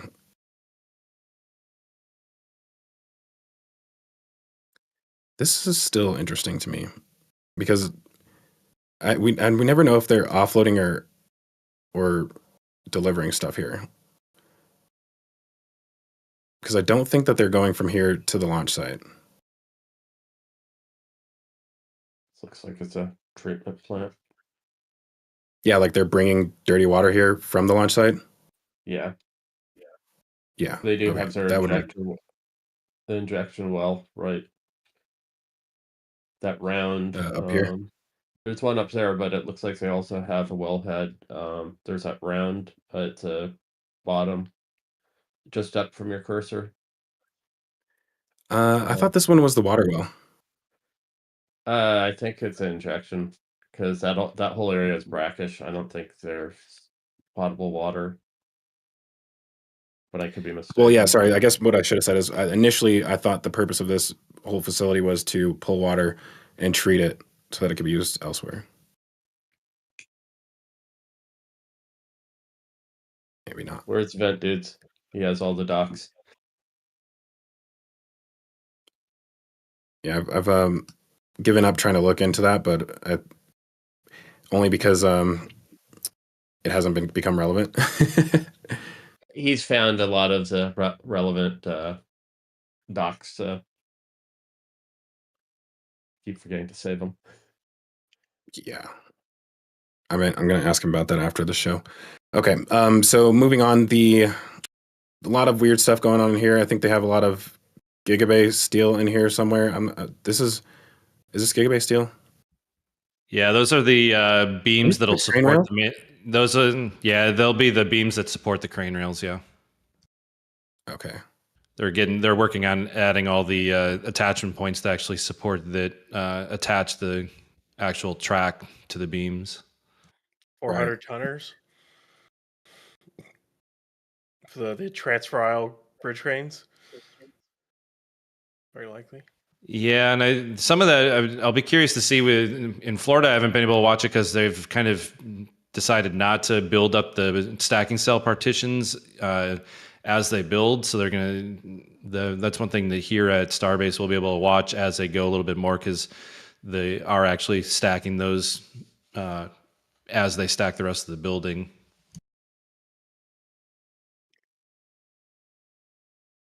Yeah, it looks like a lot of Gigabay steel in here mixed with other things. Whatever the transport, horizontal transport stand / potential breakover. Not much progress on that. No, it seems like the Star Factory stand crew has taken over the space for the time being. Yeah. You mean Gigabay? No, the white stands for Star Factory are being built there. That's the multi-level stands right there. They've started building those in this area. Jeez, man, they have so many of these now. So on top of the Gigabay steel showing up here, as well as the horizontal stuff, they've now thrown a third crew of people in this tiny little area. Do they still scrap anymore? They stopped building those stands for a while, and now all of a sudden they're building them again. I bet you they really wish they could move this out of here right now. Soon. Yeah, and I think some of this right here, this was, if I remember correctly, for the ASU. So I'm surprised they haven't stripped that out. They demoed one of the three. Yeah, the corner lot. The corner lot. They could create more room if they wanted to here. My question, I wonder where they're going to do it because of all the stuff they have everywhere else, and I expect a new SQD parts to show up, and that'll take a part in Sanchez or something, unless they decide to build it at the launch site. But where's the assembly line going to be for the work stands and work platforms for Gigabay? Because that assembly line's going to have to show up at some point. I'm wondering where they're going to put it. Where are they going to put the flame deflectors? That's another good question. I'm guessing right here. Too. Where it was before, right? Yeah, the pipe fitters have taken over that area. Yeah. Everybody's just getting switched around all the time. I mean, this is a big spot. Well, no, not really. They're maybe they limited build on them at the space launch here. site. BTI is going to wrap up quick of all the operations here. Yeah, it actually would make more sense to do it at the launch site for sure. They did build a very large pad there. Yeah. Yeah, they might build the new SQD plus the flame deflectors at the launch site and just build them out here and then transport it. It's not like it's that far to go with it. Right. Sorry, I was trying to get us over to the Rocket Garden, back to there. So one thing that we have, I guess when I want to talk about first, I'll skip this and come back to it. Oh wait, that's still within the same. Never mind. So the new Rocket Garden is what I want to look at really quick, and then we'll come back to Sanchez. It's really weird. It is very weird. So we've seen them building this stand back here, which is very interesting. To me, this kind of looks like could be one of two things. So this could be their new location for where they do all their presentations at, or a second location outside of the factory. So I imagine this could be a huge platform right here that maybe even has like a big wall for a screen behind it. Or one thing I've kind of been thinking, if they actually open this up to visitors, you know, you probably have your boosters and maybe ships on the other side, and then potentially what we've been seeing over at Sanchez is that booster 17 aft section, which is cut in half, and they still haven't fully scrapped it. I do think that would fit perfectly in here. So if you had like a basically put that aft section right here, build a platform around it so that people can get up and kind of like walk around it. But this part wouldn't necessarily make as much sense, I guess, unless there were stairs, but like that's way too big for a stairway. Yeah, I mean the interesting part is that both of those walls have a slope to them, so it almost could be like just like a really giant staircase, like the National Mall or something like that. Right. And then you also put B-18's, what's left of the bottom of B-18's transfer tube / methane header landing, whatever you want to call that, what's ever left of it, but that still exists. It's a fake launch pad. Yeah, I mean, I think it would be cool to see this and this over there. And they have the other puck up by the crane storage or the landing. The center of the fact that they haven't scrapped that is interesting, and then of course that stand that they have it on too makes you think it's going to be used for display somewhere. They also had that one older style that used to be over by the fleet maintenance building. That's true. Yeah, 18's forward won't be used for anything. That's going to get scrapped. They coupon the ever-living heck out of that thing. They just haven't gotten around to scrapping it yet.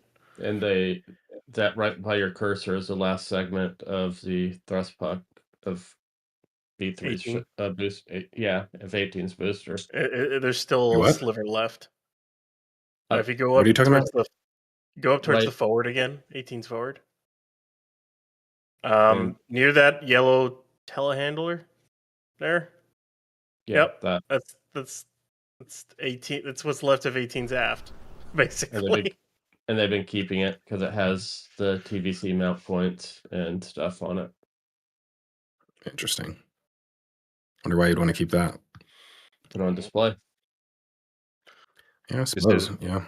That one plate looks like it's part of an old booster QD too. Up by just the left of it. One? The rather plate. That silver plate right there. Yeah.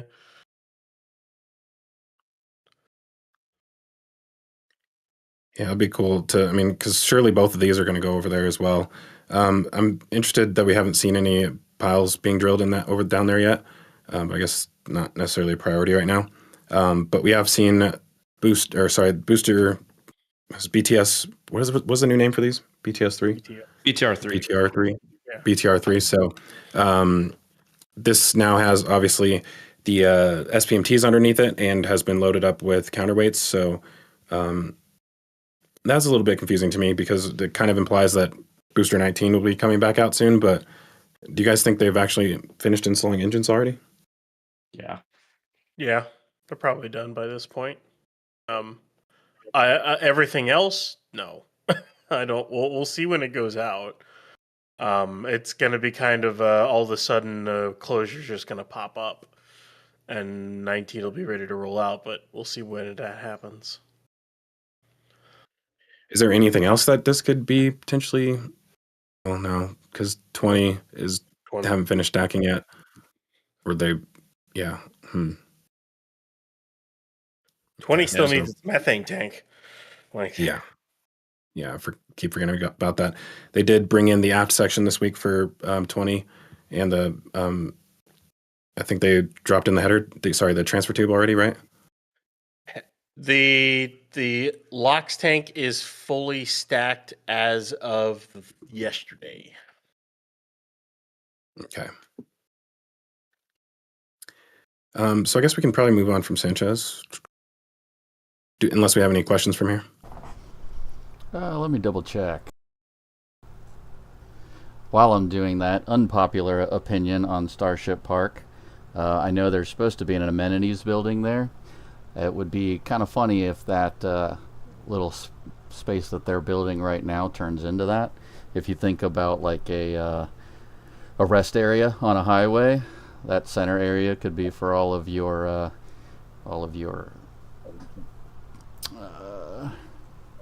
some of the food items and things like that, and then each side would be a bathroom. Even just yeah, actually, they kind of need that.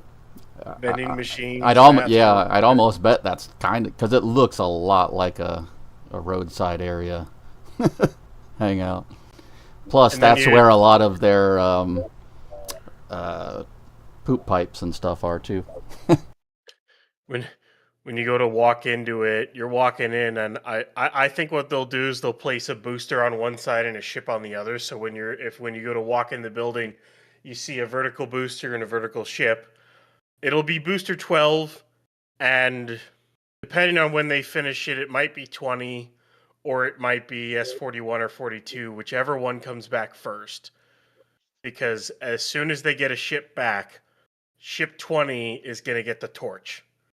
Because it's a useless pile of junk, and we don't want it anymore. Stop talking sexy. Other than that, we're clear. To see the layout.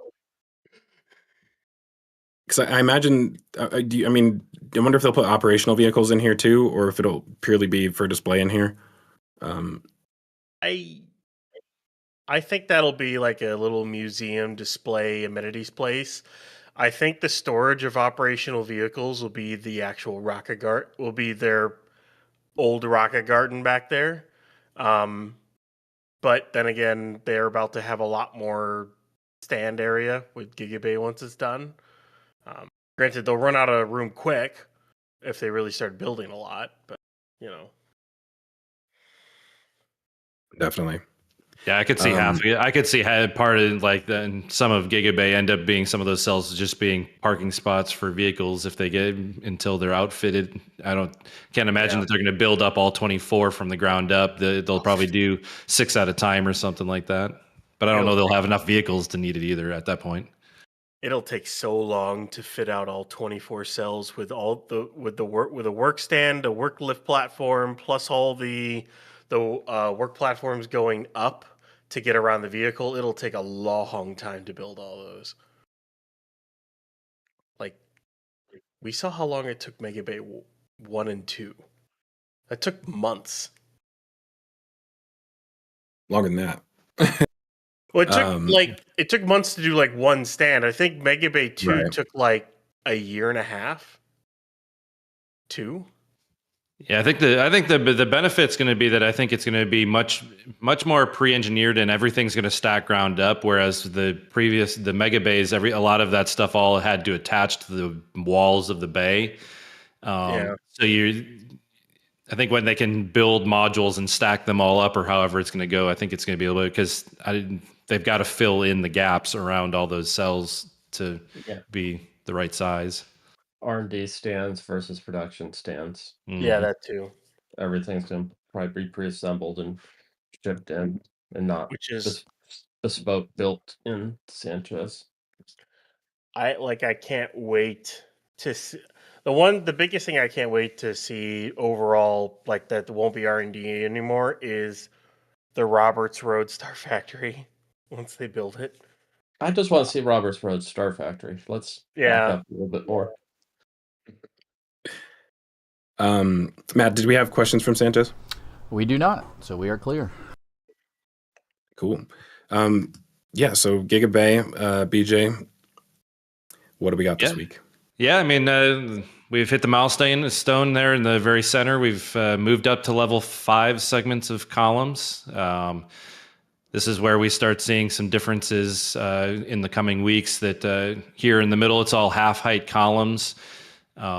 We will see. You can actually see in the right-hand aisle. I think there is some other more straight on. I think you can just see it, but some of the steel that's staged on the ground in that aisle, you can see that they have the taller.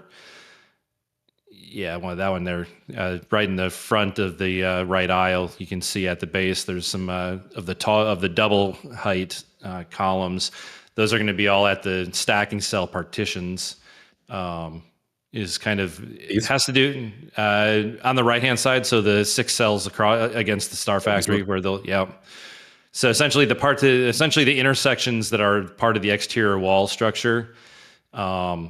This is I don't know exactly why. I'm sure a structural engineer will tell me. You could probably suggest why, but essentially the wall segment of the partitions, instead of having half height columns here, the seams are staggered opposite. So essentially level 5 is a full height column, level 6 is a half height column, whereas the rest of the building is half height, and then the next level will be full height columns again. Right. So okay. So these end right here, right, and then Yep. the stacking cell walls keep going up. Yep. Yeah. So there'll be one more. There should be one more column height on top of these that should top out the stacking cells. We actually can see at the Highway 4 steel lot. We can actually see those columns have arrived, and some of them are actually on trailers at the Brown lot or at the Giga lot over in Brownsville, which we did get to see this week. So it looks like those are going to start coming as well. Why are these half height sections? I don't know exactly why. That's like I said, maybe a structural engineer can tell me why they've staggered the seams in a different location. I mean, there's a few there. I'm at a loss. I don't know any logical reason. It just happens to be that the crane rail, the arms that support the crane rails for the stacking cells are right at the top of this next level of columns on that end. Which is is that 100 meters? 100 meters up total, or is that 90 where they're at? I don't know, metric wise, it's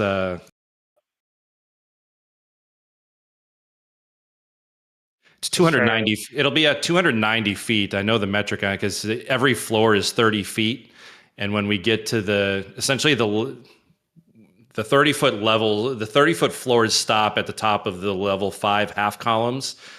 When we get to that, I'm going to confuse people, but when we get to the level 6 columns, the bottom half is 10 feet shorter for the floor. It's a 20-foot floor instead of a 30-foot floor.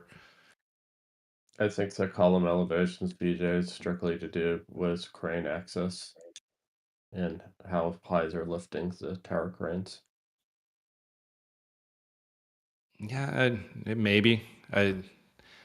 It's as good as a reason to me, I guess. It doesn't make sense. I mean, it's the same staggering of seams as they've got at Roberts Road, and the cranes there have been climbing at random different heights. And they attach at different points in the building. So it makes me wonder if that's true too. But the total height of the crane when they need to be when they're installing everything is more of what I'm looking at.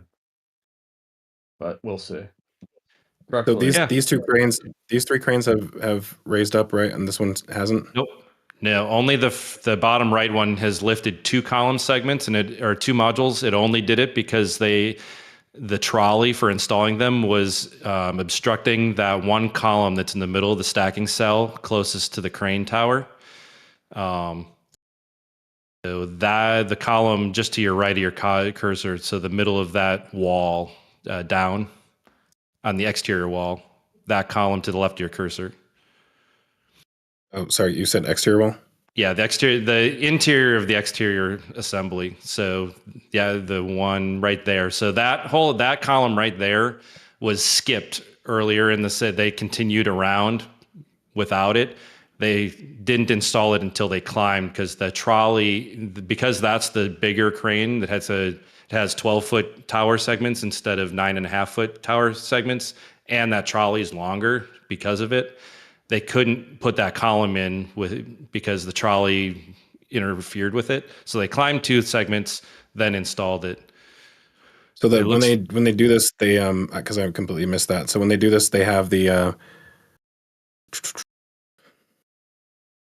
new segment like sitting out here, right? Well, it's not so much about this. It's turned this direction. It wasn't I don't think this one was about the segment. I think it had to do with the length of the trolley itself, because it has to be slid into the tower module at just underneath the slewing ring. They Right, but could it's turned in this direction when it does that, right? Yeah, they're all turned that way. And the other three, the trolley is shorter because the modules are smaller. So I think there's no obstruction. They can get the entire trolley between the tower and the actual wall structure.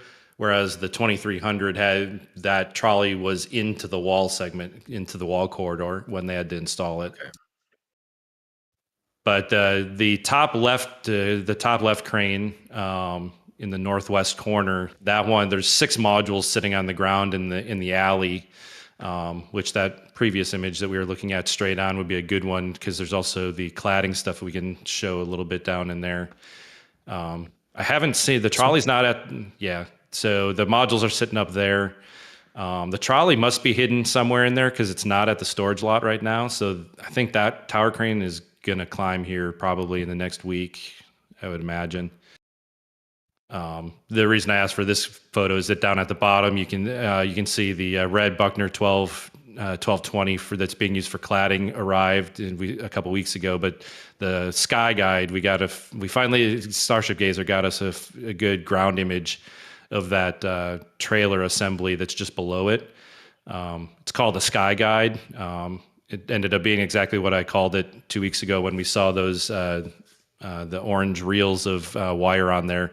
But essentially, this is used as a automated guy wire system for when they lift the cladding panels up to be installed. Oh, so this it has wires basically coming over to the panels over here.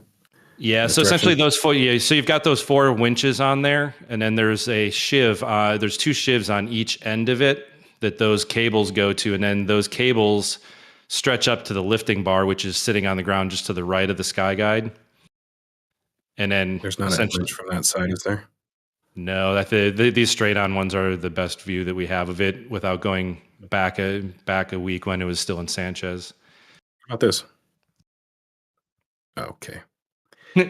Should have listened. Nice try. Get out of the way, garage. But yeah, Gazer had some good images. I don't know if he put any of them as public posts on X, but yeah. So essentially, that lifter bar is just to the right of it that they use to lift the cladding. There's essentially a top bar and a bottom bar that have some cross bracing, and then those winches will go those lines get connected to it so that they can position it. I think for these lower levels, it's less important, but I think it's when they get to the higher levels that it's new. Right. But the documentation, we couldn't find it by image searches and such because this is a brand new product. The patent, the trademark for Sky Guide just went through in February of 2026. So this seems to be like a first use case. And the first time they used it kind of showed that because it seemed like it took them a while to figure out how to use it for the first time in the field. Nice. Yeah, so continuing with that, this will be just like Sanchez. This will be one of those Groundhog Days things. There's more paneling. Surprised they didn't get around the corner yet before the flyover because they had finished, I think, the front edge 2 nights prior to the flyover. I would have thought they would have gotten at least partially down this wall before we flew, but that hasn't been the case. Yeah, I've been trying to figure out where they are with painting. I can't tell where they are. Yeah, and I don't think paint from here on out. I don't think the painting's not going to be an issue for the cladding. One of the things that we could kind of tell is that these panels from the second level up sit away from the actual steel. When you look at where the mounting brackets, I don't know if you have the ground images from I do. Yesterday. I know we're saving them kind of for tomorrow for my Tuesday night show, but the brackets sit off of the steel farther than what the bottom ones, and there's actually an inset. The black panels sit out from the white, just like the factory. If you go to actually down farther, you can actually see how the frame is set back on the ground level. So do I need a different image? Yeah, fences. Sorry, the fences are in the way. But where I was getting at is that that first course that doesn't have cladding on the frames are flush all the way against the steel. So they had to paint it. I think they can get in behind these panels to paint after the fact. So there's not a pressing need for them to do the painting before the panels go on. Right. But you can see up there at the top, at that next level, you can see the mounting brackets. Is this a good place to look at it? Yeah, so you can yeah, just below. You can, if you go all the way down, you can just see over the fencing. You can see at the bottom, of course, in Discord here where we're talking. Oh yeah, there we go. You can see you can see how the frame is directly on the column there, but Right. above it, it looks like it's right up against it. But when you look at how the mounting frames, there's just a little bit of space. There's a void in between there, between the frame and the Yeah, steel, so they can come back. Yeah, so they can get back in there and kind of do that after. Because the paint crew seems to be just going everywhere. They're not really going in a very organized fashion. Yeah, and I suppose if they needed to, if it was required for them to paint it first, then this level probably wouldn't be up yet. Yep. Okay. But yeah, so that's pretty much where we're at the Gigabay. I think in a couple of weeks, obviously, some of the things I was talking about earlier about how the foundations there. Oh, actually, I forgot about that. The framing of the doorways. We saw the tabs installed a couple of weeks ago already, so we knew this was coming. Plus, in that comparison video that we put out between the Roberts Road Gigabay and this Gigabay, we could kind of see how these structures were already built into the openings when they did the temporary closing, since they don't have a factory to connect to. So they closed all those doors up, and then they'll open up later on. Yeah, I wanted to look at this from a different angle. So, yeah, I guess it makes the doors. I probably should have expected that the doors are a lot shorter than what we initially probably maybe expected from the beginning. Yeah, I mean, I kind of envisioned it there. I mean, when you think about it, the Star Factory is only about 100 feet tall, and I think the door is a 90-foot door, the big door that's currently on the factory. So it kind of makes sense that they're closing these off at 90 feet because anything, I mean, they could even, obviously a nose cone comes through there. If they were to decide to try and start like pre-assembling triples and quads in the factory and roll in and do stacking with like 7 or 8 barrel sections, they'd still be able to do that through that particular opening. I have a feeling that they'll continue stacking how they always have been with the triples and quads, but well, we may never know exactly. Yeah. And so we won't see cladding down here until it reaches that level, right? Correct. Yeah, I'll be curious to see if it's. Yeah, I'll be curious to see in there if how much, if it actually does clad to that point, or if some of that. I mean, I would imagine that it would get covered up even if it's inside the factory. Speaking of the factory, do we know? Gosh, I don't know if there's an angle that really shows this. There was a wide. So the frame that they put in the doorway on the factory. Oh yeah, there's an interesting concrete pit getting built and formed up in front of that too. I think actually those straight-on shots that we were looking at earlier for the steel, I think might be the only angle that we had in there as well. Okay. Yeah. So, I mean, do you have any idea what this is about? I haven't had time to look into it myself. I'm not sure. It's just a no entrance.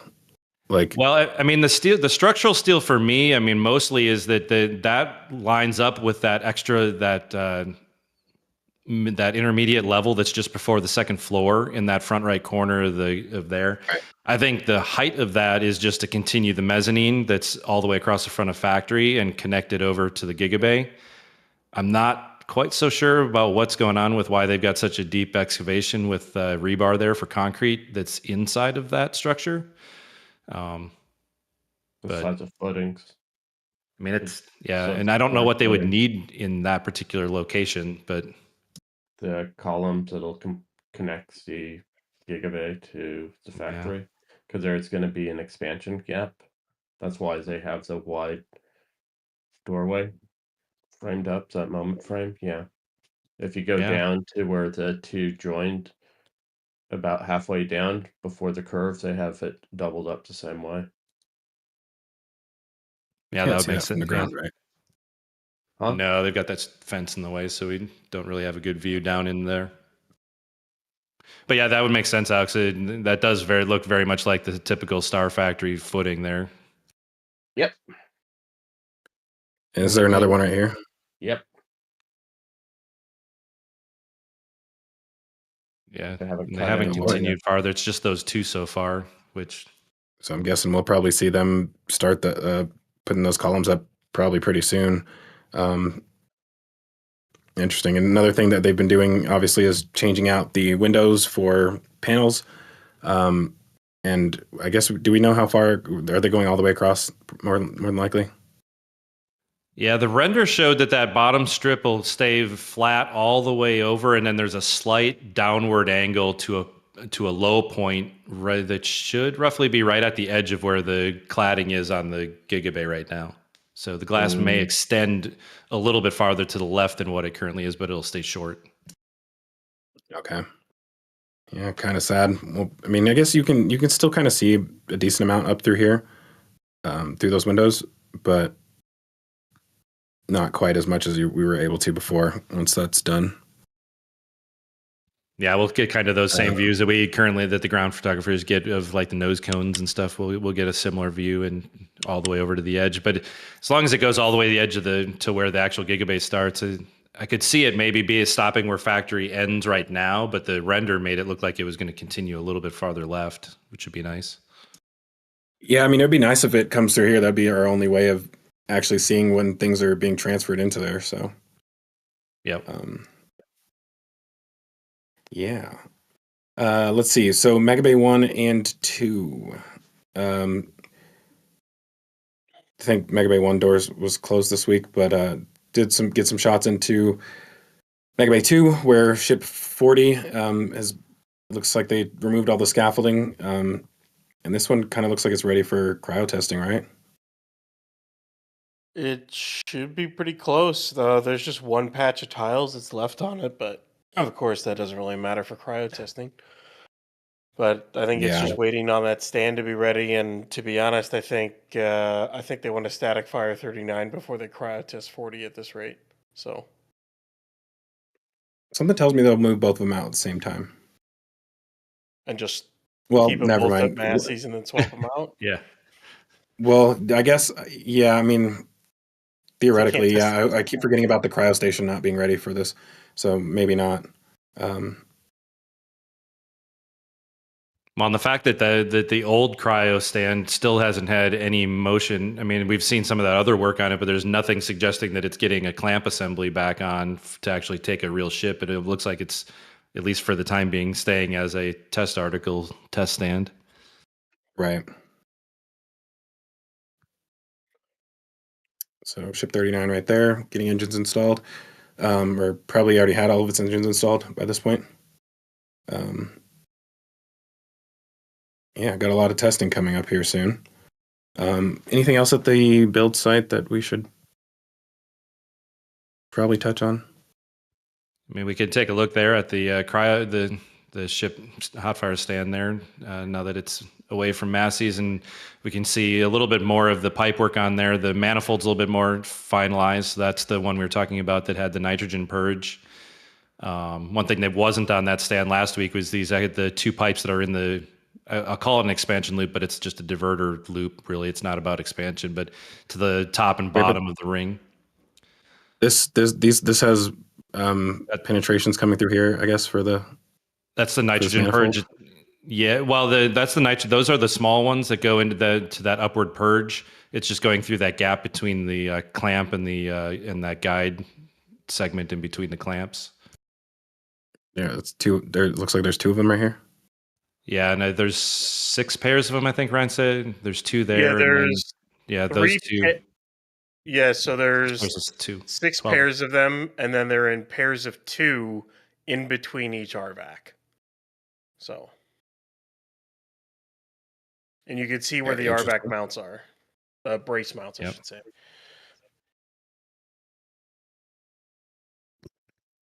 And then that is interesting. Yeah, and then also there's the other 2 pipes that if you go around to the left a little bit, where that U bend is in the circular manifold at the bottom and the top of the stand from this view, there's a new pipe there that goes to that goes underneath the flap mounts. Yeah, right, that one and its partner on the other side that may somehow connect into those. Not sure. I can't tell if it connects to that or if it's going to be related to connecting to some of those flanged ports that are at the base of the aft flaps. It's hard to For tell. the Raptor chill collection. Yeah. Well, ground side Raptor chill collection is QD now. Yeah. Ground. Like I said last night, I'm curious if there's the 4 ports under each one. And given the fact that we know that they're collecting on the ground side, whether there's also some kind of engine chill that isn't collected, or if that is related to the pipes that are those manifolds that are underneath. I don't think until maybe when this rolls out with Ship 39, maybe some ground photographers will be able to confirm if those are interconnected or if they're separate systems. Wait, so weren't there water pipes that were going to the test stand that we couldn't figure out what the purpose of them was? Because I wonder if they'll have like a Pyrex like detonation suppression system on this. That's why I think those 2 manifolds, the one where your hand is. I've been in agreement on that. I don't know that we've seen associated pipe work on the stand unless they're just going to connect to the existing Pyrex stuff that's already on the gantry. Yeah, that'll be interesting. It sucks that will probably be a long time before we see this move out with anything without a ship on it. But even with a ship on it, we should be able to piece together some of this stuff down here.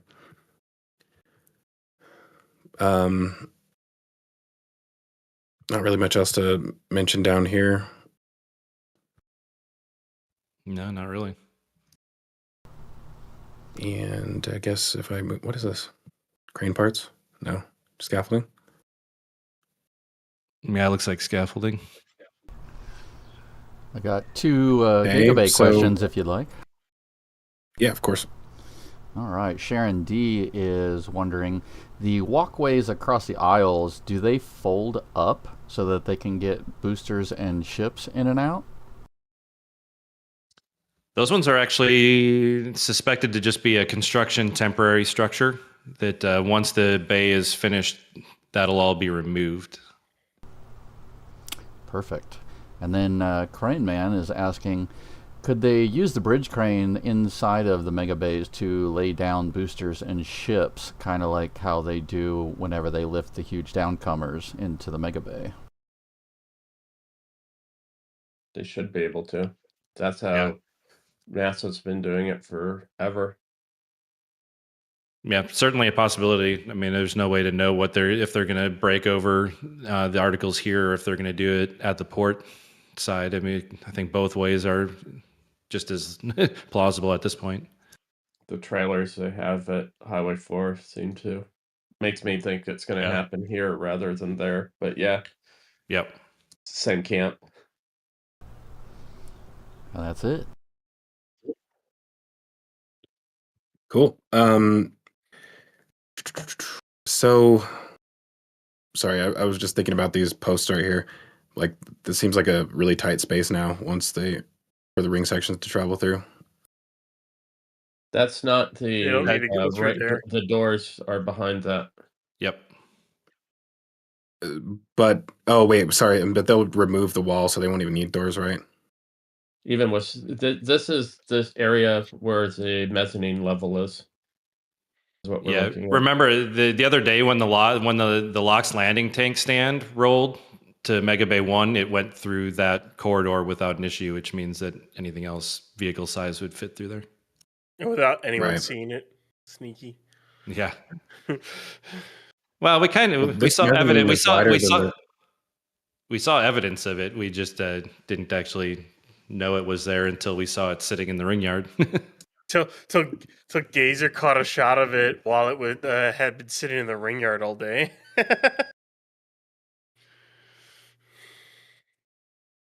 The force of steel. How did you see it? I didn't get a chance to look through the Star Factory stuff, but I'm pretty sure there's nothing out here. No, they've been doing a lot of cleaning. It seems like it's a lot more organized on both of these fronts over here. They've been taking a lot of this stuff that's been showing up in that eastern ring yard and sending it inside. I did see there at the doorway, this photo shows it. I missed it last night. There's a transfer tube, the forward section of a transfer tube sitting in the doorway, though. That's been. Which I door? think that's from 18. It's been sitting Is- there for a couple of weeks. Yeah. Oh, okay. I missed it then.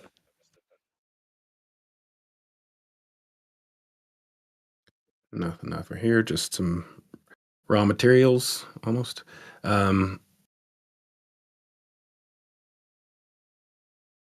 Cool. Well, in that case, I guess I'll move us over to the launch site. Kind of touch on everything from that's worth talking about in the village, just the rocket garden. Anything else from the village, I guess we can save for the Tuesday show. So with that said, I guess let's go ahead and move over to the launch site. Really quickly, was there anything at the port that we needed to touch on this week? Not that I'm aware of. No, I don't think so. Cool. Alrighty, well, let's go over to the ASU, and Alex is getting butterflies right now, so I'll let him talk us through the ASU. They haven't done too much this week. They're finally getting around to welding the plumbing for the pre-purification towers.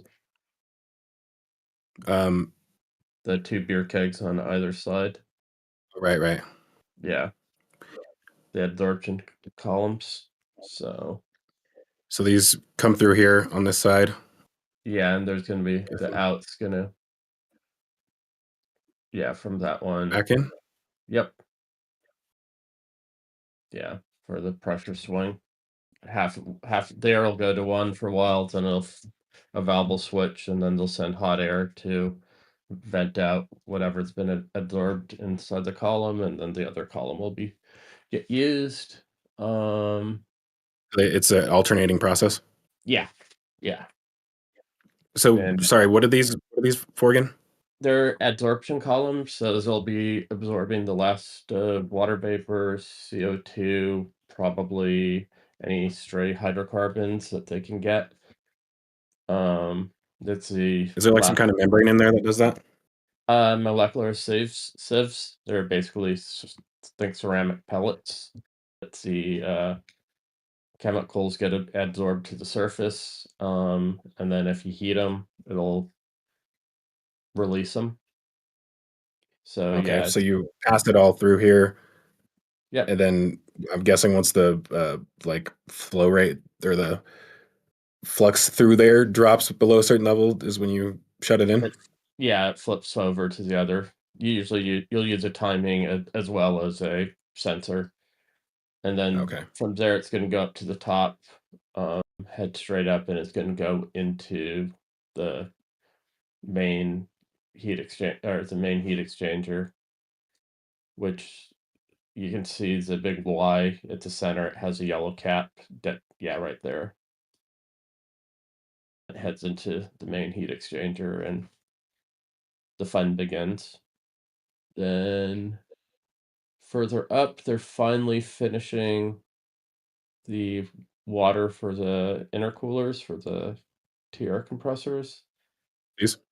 Yep. And it looks like they're probably going to start erecting the building around this compressor hall pretty soon, since this is by far and away the cleanest it's ever been. Yeah. Yeah. And so these are water manifolds as well? Yeah, that's the main water feeding into all 6 of those are as compression interstages.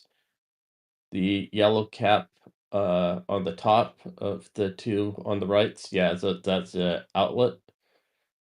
And there probably will be one last set of the first stage of the pre-purification. It should go through a direct contact cooler, where basically it'll spray cold water into the gas stream, and then it'll go through a air dryer and head over towards the columns we were just looking at. Oh, so this is before this stage is before this stage? Yeah. The the two pads directly in front of, in line with the blue, yeah, that's where the physical air filters, that's where the main intakes is going to be. So Okay, yeah, so like your it car air intakes air filter through here, cools it through here. compresses and cools it, and then it gets routed across the top to the pre-purification. Yeah, and then heat exchangers. Part of it's going to the big lattice frame in there's another booster compressors. They're being spun by high pressure gas, and part of Wait, sorry. So the outlets from these would they come through here yeah, and then they out should to just there? pass into there. And the stream's going to be split at some point as well, as too, because you have a secondary compression that's happening inside that lattice structure. Here. Yeah, it's going to get spun by turbo compressors where you're have high pressure gas that you're basically a turbocharger, but you can Do cool these the air. both operate at the same time, or do they alternate too? More than likely, with the Aventus and I were going over this the other day. It's a lot of this is for overhead, so they'll run, but they don't have to, because if you look at how much what is it, 891 tons nameplate, the amount of power, compression power they have going to that would make it appear it's around almost 800 kilowatts per ton, which is almost twice what you need. But a lot of that has to do with how much enthalpies the source air has, so how hot and how wet the air is, since you have to cool and dry it. So all of that water vapor you have to get rid of, and that is a pretty energy intensive portion of the operation. Mhm. So yeah, and depending on the conditions, they could have one of these would produce enough airflow for that liquefaction rate. So alternating, basically Yeah, backup almost. almost. Some of the times, because you can usually have around 30% turn down on these before the compressors start losing efficiency, because there's only some. Each of the intakes, there's guide vanes that you can manipulate to help maintain the pressure you need, as well as on their outlets. So you have a certain amount of control. It's not like the old days where you had to move blank volume of air at all times. This one's you have Throttle a it lot. down, basically. Yeah, exactly. So That makes sense. yeah, and most of this you'll size it for the worst case energy connect, so that you don't have to do any derating. It's so if your nameplate says you're doing 900 tons a day, you want to always get 900 tons a day out of it. So you'll size it if appropriately. That makes sense. And So what was I going to say? What happens with all of the extra water? So when they're pulling all of that water out, um, they'll, sorry, they'll your dryer stage is in here, right? uh, Water and CO2. that's water vapor, but there'll be a more traditional phase dryer, probably at the output from where the compressor building is before it enters into because those towers will just completely get overrun if you just put the raw stream into it.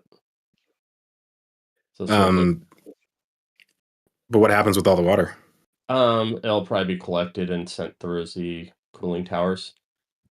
It'll be essentially, So it reduces how much of this you need because yeah, it reduces the amount from the main supply that you need for the cooling towers because you can use the output from this where you're pulling out of you're the air, I guess, for the cooling towers. you're hopefully you can, because it's just condensate. It's sort of like the air that the water that drips out of your air conditions and stuff. So it should be somewhat clean, but it's been a little bit concentrated with whatever pollution in the air. So Right. Is it a large volume of water that it's generating? Like, I'd have to do the math. It's a not trivial amount, but they might just evaporate it as well. They might just spray it directly into the cooling towers and let it evaporate. But right, that processed makes water, sense. you don't want to have to. And to cooling towers are going to be over here, Yeah. right? Yeah, and one of the submissions for 37, their AC is a similar size. It has 28 cooling towers. They're 60 feet by 14 and a half wide. So, yeah, it's a pretty extensive array. Whether they're using the same system here, it looks like it, or not, we'll see. But yeah. Yeah, this part's taken them quite a long time down here. They've put in It looks like they're nearly done. Yeah. Yeah, and they put in so much conduits for the controls and everything else through here. It's kind of scary. Right. And then the actual control building that's sitting over by Starhopper will go right here. Probably where's that pit where all the conduits are? Because This one? This slab is just like the rest of them. This is probably 2 to 3 foot slabs that they're making, which that building probably doesn't need that's substantial. And in some of the plans, they have that building basically right there where your cursor is. Okay. So yeah. Yeah, I guess it does make sense. It's all ending right here. Right. And then up Fun at times. the corner by the cold box, right on the corner of that slab where they started digging up. Yeah, that should be where they are going to dig across Highway 4, kind of just skirting around the traffic circle. Yep. Probably going dead. Have they already cut this? I don't know if that's cut or if that's just expansion joint. Okay. Yeah. So it'll come across, out and across, and then just up into the farm right here. And we initially thought that this was related to that, right? But yeah, it is. Okay. Yeah, it's not. They just have plates over this. Yep, they're just steel plates. Probably the old steel plates they're using back in the day when they'd armor Highway 4. Yeah. Yeah. Yeah, and all of this here is just ASU parts that are sitting. Yeah. So do you think this building will stay? If it stays, I mean, they've been chopping it out pretty aggressively. If they keep it, it'll just be like the other one. It'll just be for the shell, but yeah, I feel like most everything's been removed out of that building at this point. Right, because they didn't need it anymore, right? Because everything's inside of those big. Sorry, let me find them. Yeah, so everything from that building basically is inside of this now. Yeah, that one. Yeah. Yeah, there's a BFD drives, and I think some of the computer controls, the data logging stuff, is moving into the mega bunker. And I guess we're kind of just moving our way over through the tank farm. So they, and I missed this the previous week, are these the new methane offloading stations? Yeah. Yeah, they just added 3 of them. So I wonder if they'll have to, I'm guessing their plan is to come in through here, then just back up. They started demoing part of that wall this week as well, the old blast wall. Right there, yeah. Yep. So this whole wall is supposed to go away, right? Yeah, there's going to be a replacement wall in the future, but bigger one. Yeah, bigger, stronger, better. And moving on through the tank farm, this is actually my favorite part of the show. even though we don't go as deep into it as I would like to. So what do we have new this week? I know they have the two, they're preparing for the 2 more tanks to come into here. But there's supposed to be 3, correct? Because there's 3 more skids down here. Yeah, we have the 3 skids. There's room for 2 there. And the other one will have to go here. Probably. And the embed pattern is truly bizarre. It originally looked like they might be using 3 per tank. Then they added 2 in front, and the 4 that have the pedal stills on it align with the existing 4 tanks spacing. So yeah, it now what the other 4 embeds per tank are going to be used for is a mystery. They did it just to screw with you. So sorry, you're saying these ones right here and the ones in the middle, or don't make sense? Right. Yeah, 4 of them. The 4 that are in place next to the 1 tank are obviously for 1 tank, and then they started placing the pedestals for the next tank. Yeah, and then the other pads don't make any sense whatsoever. It's almost like they that is kind of bizarre. And decided with all the infrastructure they're putting under the tanks that they actually want to anchor it. Which is just crazy. Oh, remember the rails that they had that go underneath here? Yeah. For sliding the all the high pressure tanks. Yeah, they might be making a more permanent system. That's a good thought. And I really like the way they do that. All for all this to move later on. Right. That's the crazy part about the tank farm for sure, which still bothers me to some degree. I'm just like so confused by it. Like these 2 tanks in particular, I'm like, why are these? It just doesn't make sense to me why they even did these 2, because I feel like they could have just continued using these. Right. So weird stuff going on there. What else in the tank farm? It's just too funny. Really quick, it's just too funny when you look at this picture here. It really goes to show that they literally, even if they put up a blast wall, they cannot keep those tanks there because that's the trench exit right there. Like, you can't keep those tanks there. You straight up cannot. We'll see after. I mean, the air coming out of that is going to have a 30-degree kick already. Plus, it'll be rising from it expanding. So, how much? Once we see the first static fire is going to be interesting. I think you're asking for trouble if you keep them there. Look, would it be? I mean, you could build a roof over them, but if they weren't methane, I would say build a roof over them. I mean, they're doing that. At the LNG plant. Did they build a roof over the LNG plant ones? There's 2 small tanks that they have pretty bunkered in. I don't know if they put a roof on them yet. Okay. But yeah, these 4 tanks, I don't know. These 4 methane tanks are hooked up. It looks like the 5 little ones are finally decommissioned. These ones? Yes. And they are? How? Wait.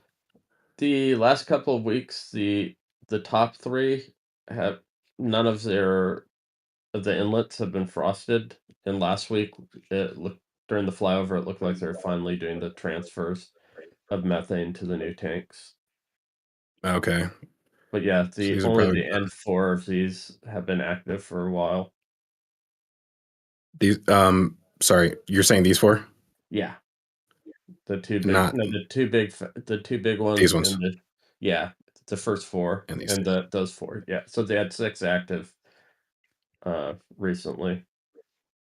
Yeah, well, Alex, I suppose that makes sense then for these, because this is man, is this like two separate transitions happening here where you go from using these to using these 2 and those 2, and then once these are all up, you get rid of these and use these until the other farm is done, and then you get rid of these? Like 3 separate transitions in here?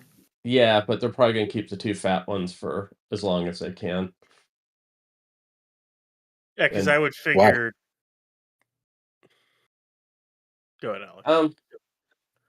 they currently have a lot of the reclamation hardware under them, which doesn't mean anything. Okay. It'll probably migrate. And I would be surprised if those 2 end up moving to the liquefaction plant that they're eventually going to build here for methane. You think they'll just stick with 3 of the 950 cubic, 6 of the 950 cubic meter ones, the one that they got there? Just 6 in a line, and that'll be enough? Yeah, because that should give them 2 stacks. Yeah. With change to spare. Yeah. Evaporation. Wait, what? And Are then these even on their actual? yeah, that's Okay, maybe these aren't even. Yeah, I think the shadows are playing with you. Now the 2 on the right are on embeds, but I think they're not on the proper embeds for the tanks. I think the double with the doubles are where they'll actually end up being Okay, I had it backwards. to be in line. But yeah, it doesn't change the confusion of all the extra embeds though. But yeah, I mean, still have there's 4 still buttons. 6 of these here, so Uh-oh. 1, 2, and then that means there's 4 that don't make sense. Well, there's more than 12. There's another row of those pedestals, and there's embeds on the other side. So there's. I've stopped counting embeds and pedestals because there's so many extras. They have like so the 2 tanks that are the 2 tanks that are at Massey's. They're bigger than these ones, right? Yes. There are 1,000. So These are 950s. So maybe that extra is just for that extra capacity that it has. Like, I don't know. I hope those are staying at Massey's, but Same. Yeah, I mean that's the 5th one that's still at the Port Connector Road makes sense to come here because it matches the ones that are already there. It just we don't have the 6th one on site anywhere. please don't do it, SpaceX. They'll do it. They will. Let's look at the nitrogen farm, shall we? Right there, yeah. Oh my God. Hey, Yeah, I'm curious what you think, Alex. Like, what will happen in here once these are gone? Probably hopefully nothing. Just a yeah, More locks in LN2. they're going to need the distribution for the main out or which side of the pump farm it needs to go to if it's going to go feed into pad 1's pump and subcooling or go to pad 2's, but that shouldn't take that much room. And they'll move some of they'll move some of the pressure building stuff because it looks like they're going to finally replace the pressure building vaporizers with the reinforced vaporizers. wait. Which are you talking about? These ones? The ones But these just ones behind. There's one behind those. Yeah, if we look from the other side. The twisted vaporizer. Yeah. Yeah, so 2 of those 2 in back are the new reinforced one. There's a crooked one that isn't. And then there's the 2 farther down that are for the locks and nitrogen.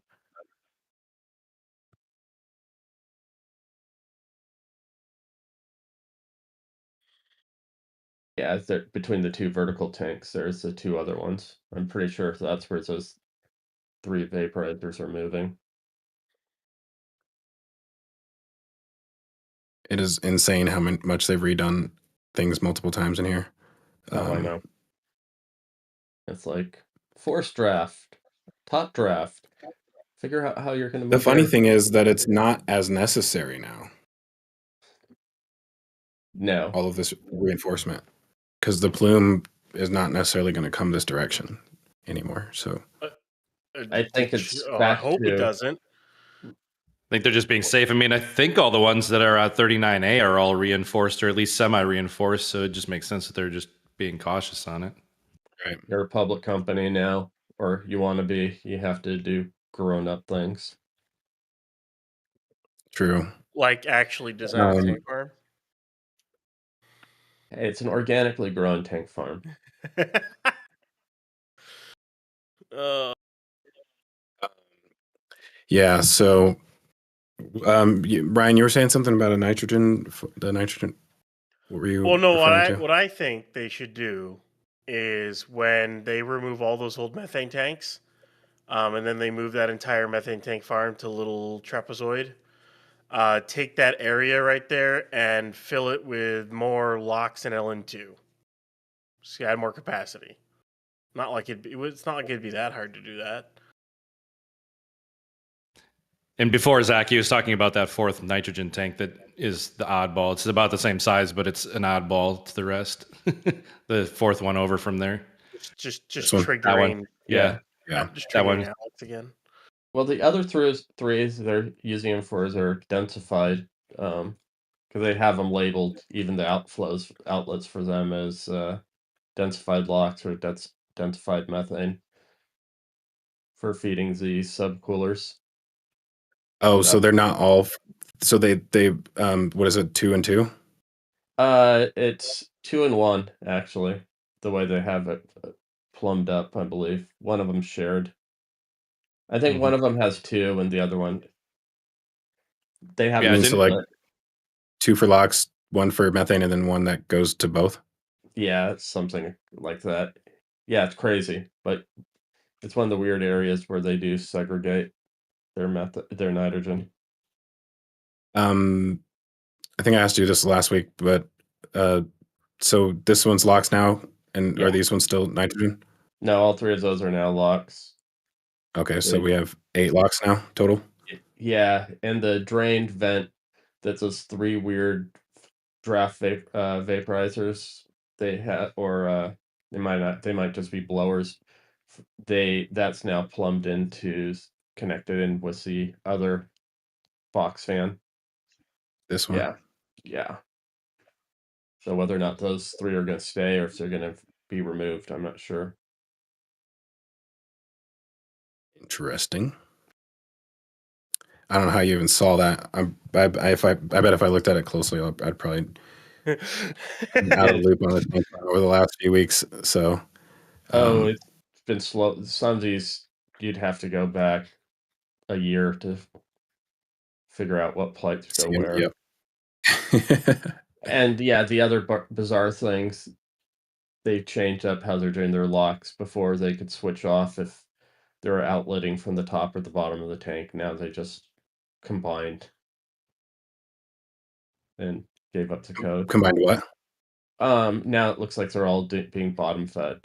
Before they could select when they're detanking where they were filling into the tank. It looked like fill from the top or the bottom. Yeah.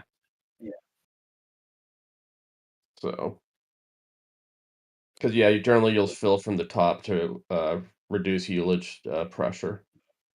Because you'll just spray it, and that'll help condensate some of the existing gas that's building up in your head pressure. Right. That makes sense. Yeah. Wait, so really quick before I move on, are you saying they're all top fill now? No, they're probably bottom fill. They have I think they're primarily bottom because they're drawing it from the same outlet. That makes sense. I will move us over to pad A because I'm sure Alex and I can probably talk about the tank farm all day. But yeah, so they have almost finished all of the sheet piling, kind of. More. Yeah, I mean, at least for the main trench walls, not necessarily for the commodities trench. It looks like they're still working on that, and I'm a little confused here. So why are these sheet pile walls here? My assumption is for the bunker, since it has to be like 1.5 meters deeper, like 5 feet deeper. they're doing what they did at Gigabay, where they put the sheet piles compacted and then built on top of that just for water, groundwater. Right. So instead of having to do this entire area right here, they're just isolating this off, Yeah. basically. Oh, what? It Yeah. continues down here too? Yes. And there's some speculation what direction they're going to be running the propellant trench. Yeah, that's What not is that? that's not even a set. They could run it from either direction. Honestly, it doesn't really matter. It'll explain a lot, like depending on what they do. Yeah. It'll kind of say what they plan and where certain things are going to go depending on which direction it goes. Yeah, without any other evidence, the only thing that makes sense to me for that is that that's the start of like an expansion loop to take it the opposite way we might have expected it to go. But until we get some more evidence, I don't know that that's even necessarily likely. Well, this is where the expansion loop at 39A is on this side, right? Yeah, correct. So that kind of does look like that's what this is. Yeah. Yeah, except the propellant trench that's underneath the gantry is also piled in, heading that direction. Yeah. There's signs that point that they could be doing either or something completely new and exciting. That's always fun. So at the base of the integration tower, they have started working on the okay. So the foot of the tower, basically, for where the draw works and all of that stuff goes down here. And so this is interesting. Is that some embeds right here for the? Yeah. Mm-hmm. Basically, it's gonna look wonky because you're gonna have the old tower with the new design back. Basically, I guess they're gonna do the speed core back side of it at this rate. It looks like it. Yeah. And the interesting part here too is you can see that there's that one embed that's kind of in the middle of the wall that it looks like that those walls are going to have a center support in it that Pad 2 doesn't have. Pad 2 was a clear span from essentially right here. Yeah, there was an embed right there in that other angle. So it's going to be another bespoke thing. Yeah. Well, and we saw that they on Pad 2 they added those two additional kind of columns between that mid floor and the roof edge that might be kind of holding that level up, and they probably realized they needed a little bit more support from the bottom, so this time they're just going to put an extra footing to the ground. Yeah, it's weird that they didn't tie it into the other slab first. I think if you look very carefully, you can almost see the dowel holes that they've drilled in that area. Oh, so you think there are holes down there? Yeah, except that whole section they're adding is just a raft. It looks like I didn't see any evidence that they had any piles. I guess it's not really a true load-bearing structure anyways. So. Right. Yeah, because the drawworks were cantilevered off the side of the tower anyway.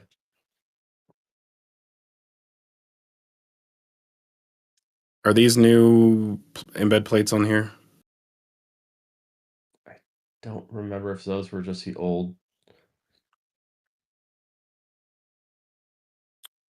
tiebacks. The tieback tendons. Yeah, that plate does. I'm looking at last week's image. I don't think that plate that you're just shining, I think that is something new attached to the concrete on that leg. Why are the tieback tendons right there? Just for the temporary sheet pile. Wherever their anchor end is the only parts that really matters. The rest of it is just they can sort of move around in their little sleeves until that gets grouted. I mean, I would have just skipped this part and done below it. I think it's really odd. They needed it. I think it was just easier for them to put them here rather than step it down for. Well, and it almost seems like here, as opposed to like at pad 2, what they ended up doing is they connected the top of the sheet piles back to the tower above the foundation. It almost seems like that beam that they attached to the inside of the sheet pile that they didn't do at 2. It's almost like a couple of tiebacks on this side and a couple on the other side are going to just go across that and hold that entire span almost. I think they're going to just anchor it into the foundation. The pile cap on the other side, they'll probably just drill in to anchor it. Yeah. But for this one, since they haven't poured that section, and they Board of Operations are going to want to excavate that sooner rather than later than waiting for this whole slab to be cured enough to anchor off of it. So it's a Interesting. Yeah. Well, do you think that they'll leave these here and form this pad around it?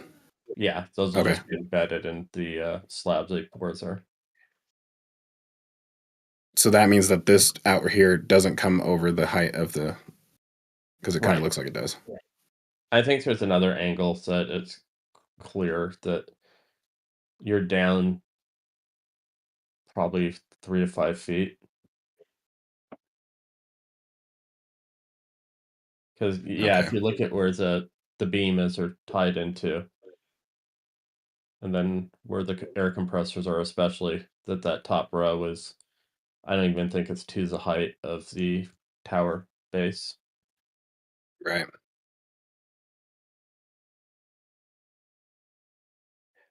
So one thing that I'm sure was mentioned on previous weeks, but go reiterate now. So with this pad being constructed over here, seems like this may end up being the most likely place for a lot of the pre-assembly work, as far as the flame deflectors. Probably not the launch mount, since they don't need to necessarily build a new foundation just for assembling that here. That wouldn't necessarily make sense. But yeah, I'm guessing a lot of the pre-assembly will happen here. And they've started to do the same over here, right? This is kind of the next area that they've moved to. Yeah, and that's supposedly the future methane storage area. It to me, it's like, okay. Well, actually, now that I think about it, I was thinking, well, why are you rushing to put those 2 new tanks in and get all that set up? And then I thought to myself, well, they can't really move the methane over there right now because they don't have any way to run it to the tank farm right now. They'd have to run a massive temporary line to the tank farm itself, or dig a trench and build into the trench and then build around that in order to run it. But I'm just trying to imagine. I guess, yeah, this does fit in there. It's just a weird shape. They work really hard to get that.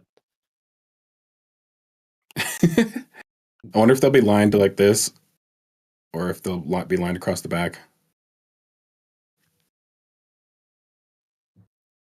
the entire methane tank farm package can fit in there. The pressure building, storage tanks, climation, and then you just run the lines in a trench all the way to the T where it's going to split off between the pads, basically, or between the pump farms. Yeah.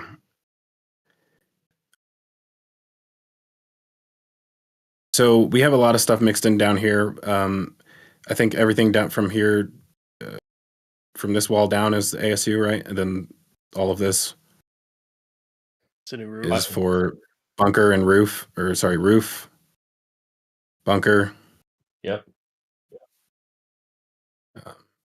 More walls to build a perimeter around this whole thing. Correct. And the pile rig just waiting.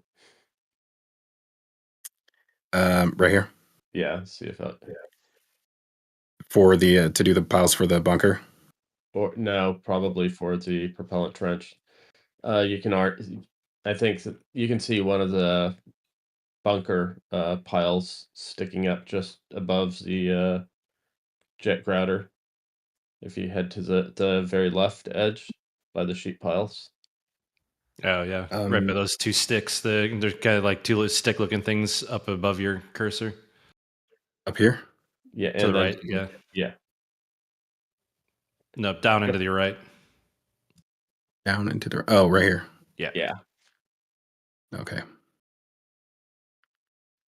I can't wait to see when they dig this up, how they're integrating with the old piles. Yeah, that'll be really interesting.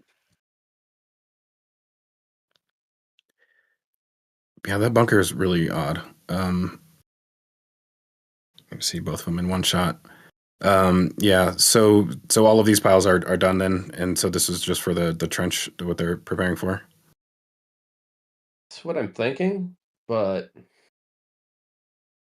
Yeah, trench maybe also before it leaves, maybe do for that final methane tank once they get the old ones out of there too. Yeah. It'd be interesting to see where these end up.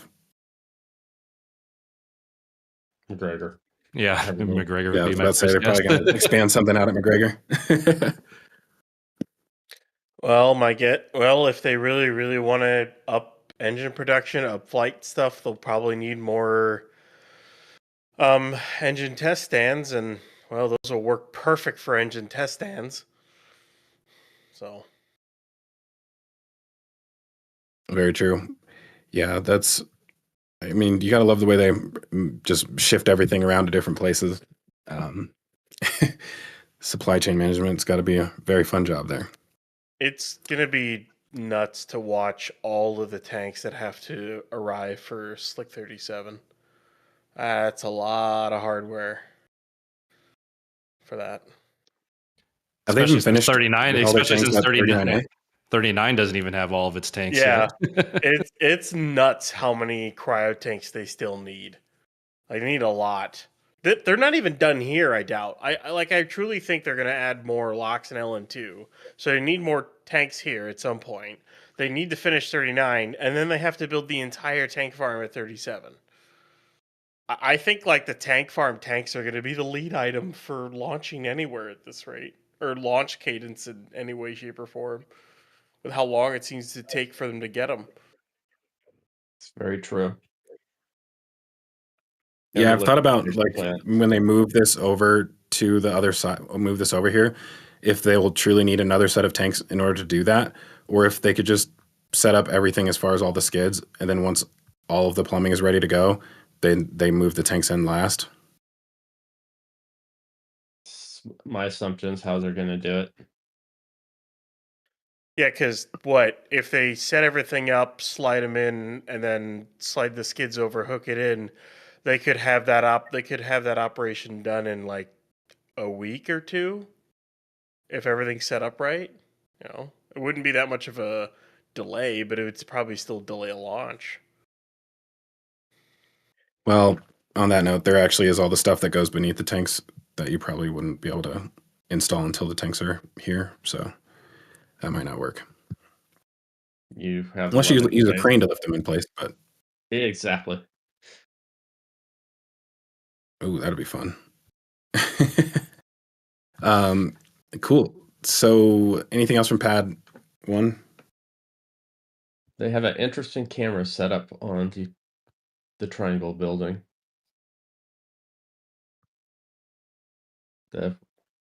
Yeah. If anybody's wondering when we're having a static fire, that should start pointing to very soon. Nice. Yeah, Have we seen ground images of that? nope. How'd you know it was a camera? It's one of the sensors that arrays that you use to measure atmosphere emission. What's in the atmosphere? Okay. If you see them, like at Kilauea, they have them all over the place when they're shooting across hot ground vents and stuff. So this is not a camera that we'll ever see the footage from. No, it's engineering for what temperature and gas composition coming out of the trench, how much ablation they're getting, all of that sorts of stuff. Right. Very important info gathered there. Uh-huh. Let's see. Anything else on pad 1? The tension. Okay. Gotcha. The retention pond is finally dying. So, yep. Oh yeah, so they're draining this so they can get rid of it. Why is it Looking draining like- here? Why don't they just?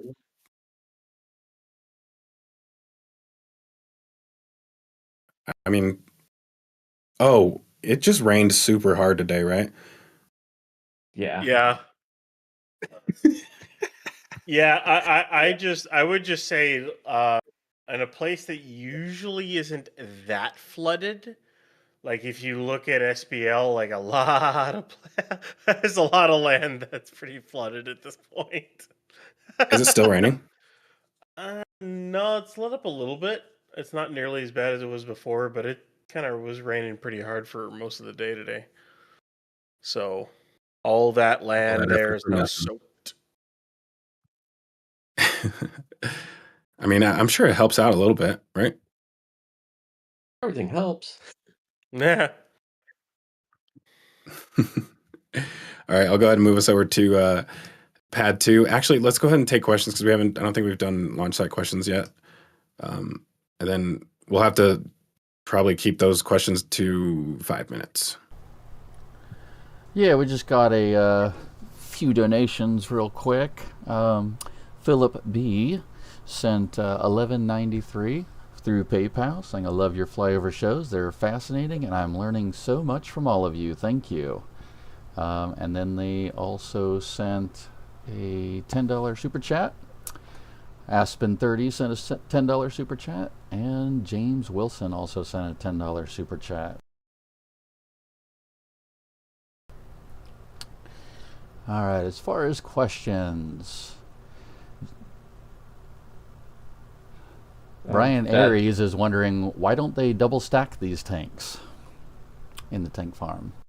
They could, but they didn't order the stackable type. There's some installations our tech has where they have some of those 1,000 cubic meter ones double or triple stacked. And we only have one other one, but unfortunately it's a little too involved for the time we have left. So sorry now, Bandian. We're going to have to save that one for the next show. Was James Wilson in Castaway? Never mind. Wilson! What? But that's everything. Yeah. All right, cool. Well, I guess we'll go ahead and move over to pad 2.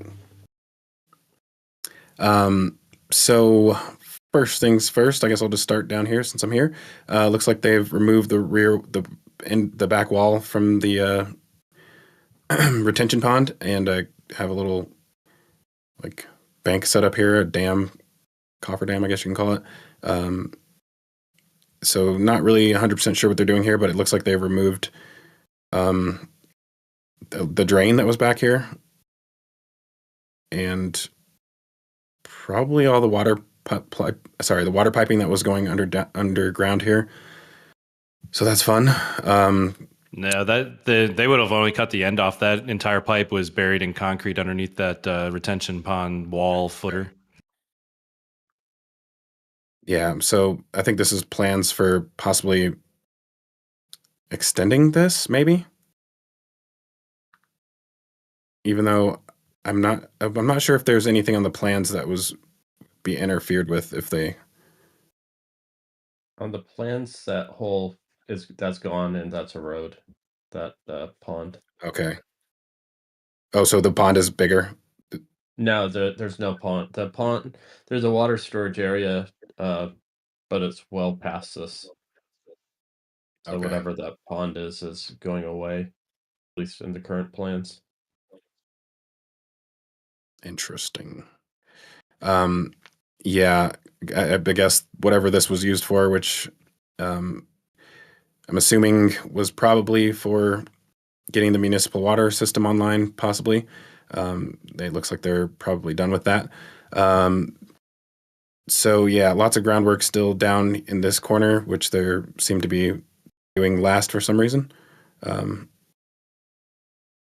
guys have any thoughts on why they've? Wonder if it has something to do with the fact that it looks like they're starting to trench to extend that vent output that went into that little trough is being extended out to the gravel basin. Right.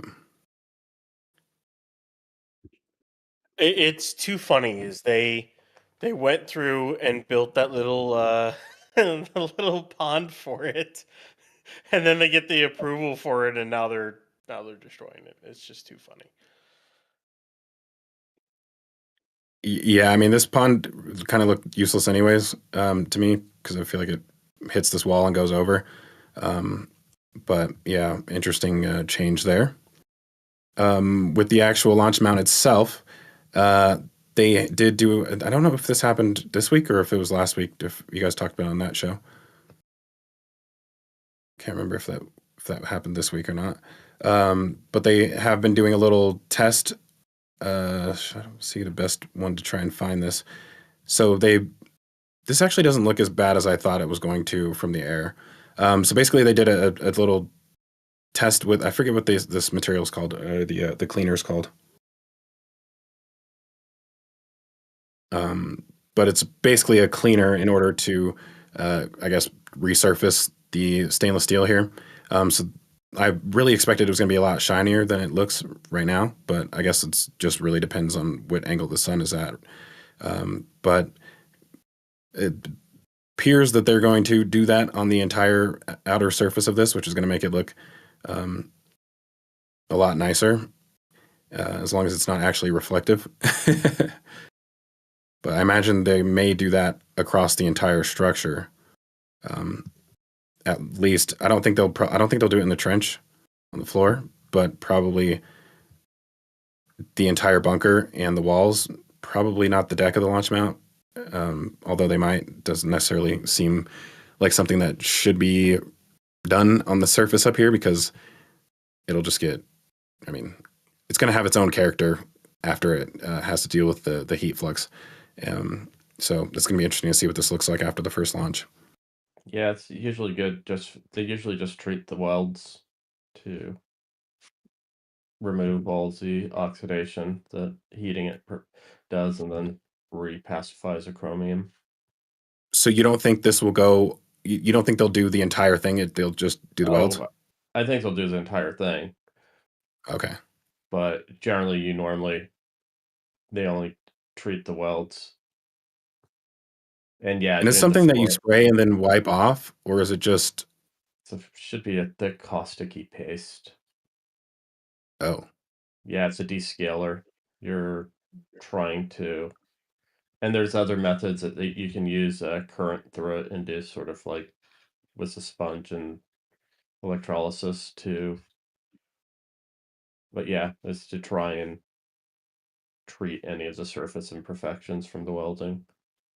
I do have this image from Starship Gazer that I can put up here. Oh, that didn't work the way I wanted it to. So, yeah, I mean, this confused me when I first saw it, just because it's like it's hard to tell what happened here. Like if this is an actual layer of material on here, or if they just had cleaned the surface.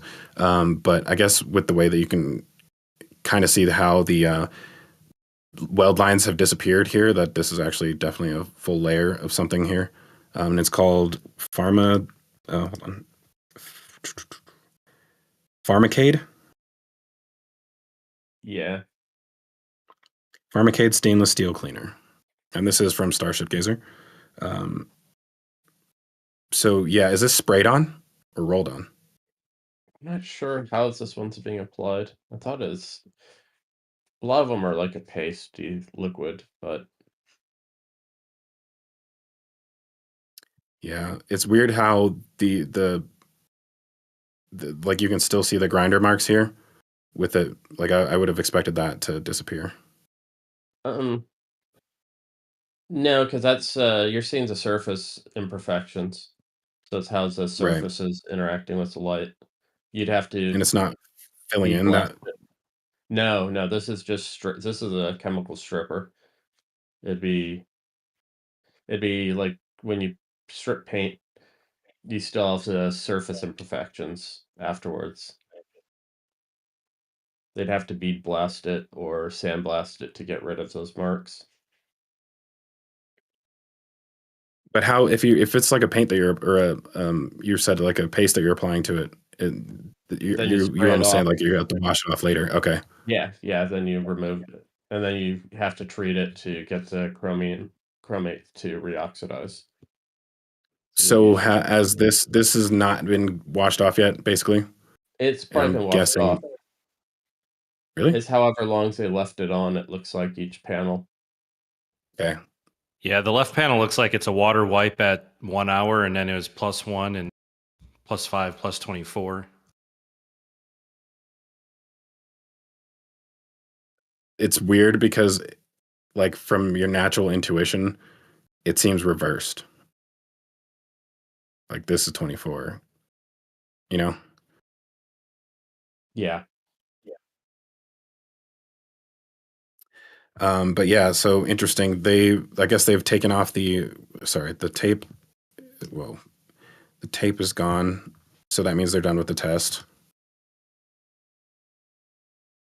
So I wonder if we'll just see them come in here over this next week after the static fire and start doing all that so that it's ready to go for the looking nice and clean for the launch. That's my assumption. Yeah, I mean, I wish they would paint these a different color I like the matte and black. the actual launch dark mount gray. itself. Yeah, dark gray or you know, a black. Like the BQD used to be on the old launch mount. That'd be cool. And the doors. Yes, the doors, of course, for sure. What else do we have on pad 2? So they did a deluge test this week. Actually, yesterday they did 4, 5. So I did have some footage here from that. Mauricio had a camera set up out there. So this is the this is the first one. This is the actual aborted deluge test. So, or it seemed like it was an aborted test. Basically, just as soon as it started, it ended.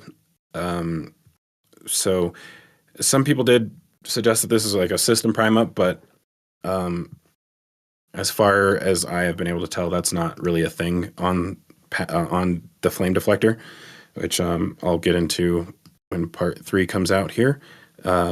But yeah, this is the larger deluge test that happened, and I don't know how to get rid of this play bar at the bottom. Okay. Well, that's kind of in our way. I think there's a look on the menu. There might be a setting. There it went. Okay. Well, then we also have the test that came after this. This is from Lab Padre. So, yeah, after they did a very short test of the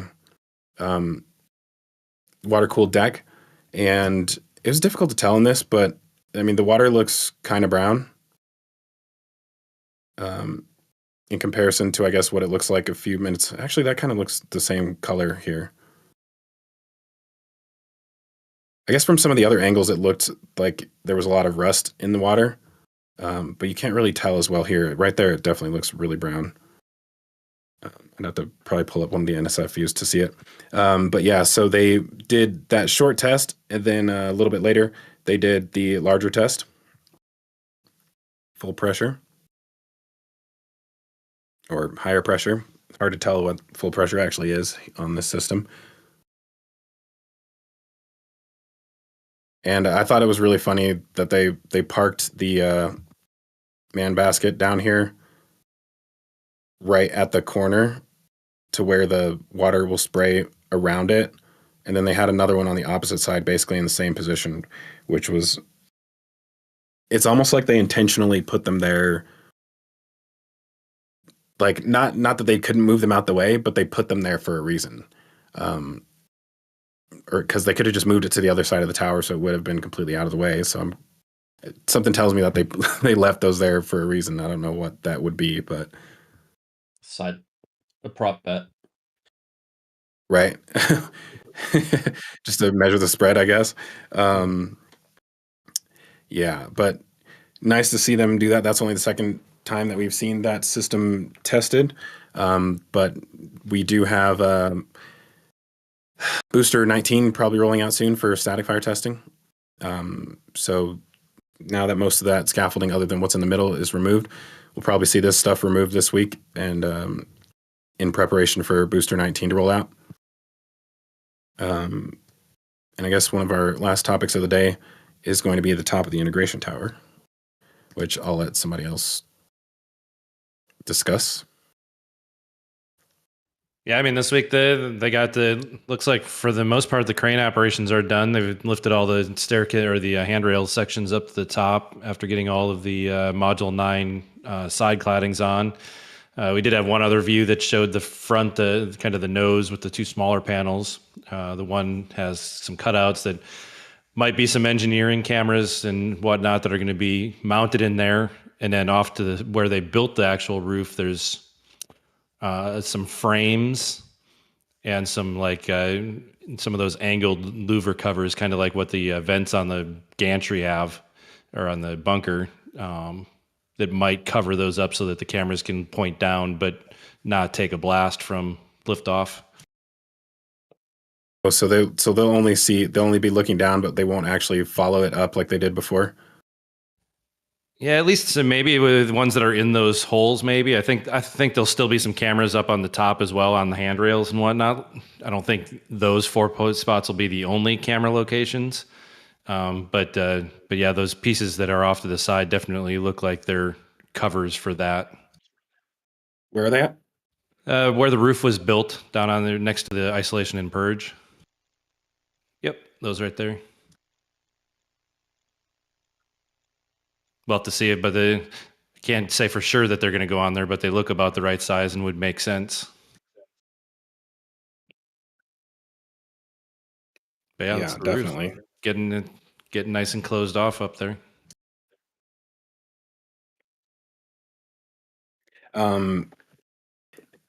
So yeah, I mean that's going to be pretty interesting. I wonder why they need dual cameras on both sides, but I mean, I guess it just gives them a different view. Yeah, that's going to be pretty awesome. And with the handrails up here, one thing that I'm curious about is if we'll see the weather thing on top of here, or the comms, whatever was up on the other tower. Because right now, it doesn't necessarily make sense to have it up there anymore, because if the purpose of this is to allow the plume to interact with the top of the tower, then you probably don't want that weather tower up there, because we've already seen what happens when you do that. So I'm wondering if they just won't have that anymore. I'm wondering for if we'll see enough, because for 37 they're building a 300 or 400 foot tower, antenna tower near the site. Oh, really? Yeah. So Okay. I'm wondering if we're going to get a similar FAA dock for here soon. Yeah, because even 39 and 37 have those towers. 39 already has that tower, right? No, it hasn't been built yet. But there's the same documents we saw that says 37's getting one, 39 has one as well. Okay. So do they still have the one on top of this tower? Yeah, they haven't touched it yet.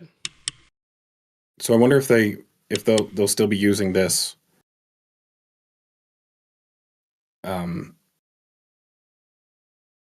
Like in the meantime until they build a tower like that out here. I mean, that's got to come down, I guess, by the time they redo that roof. But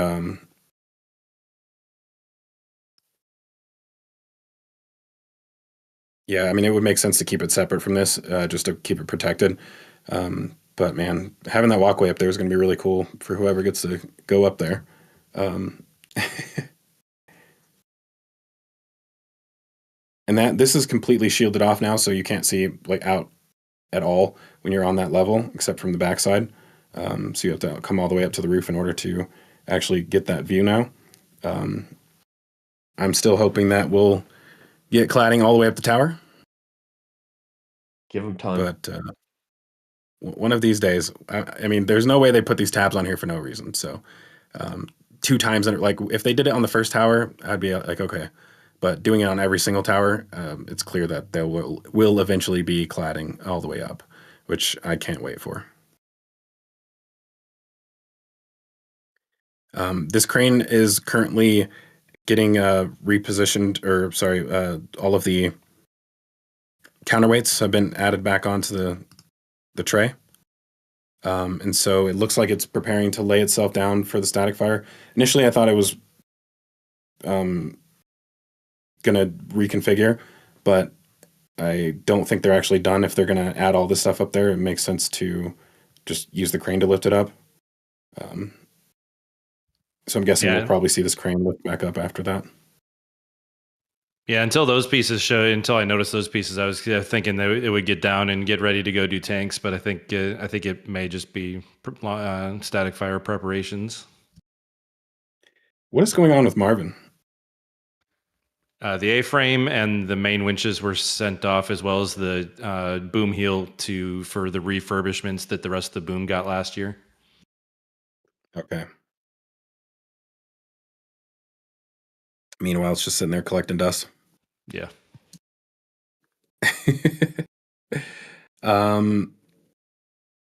Anything else from pad 2?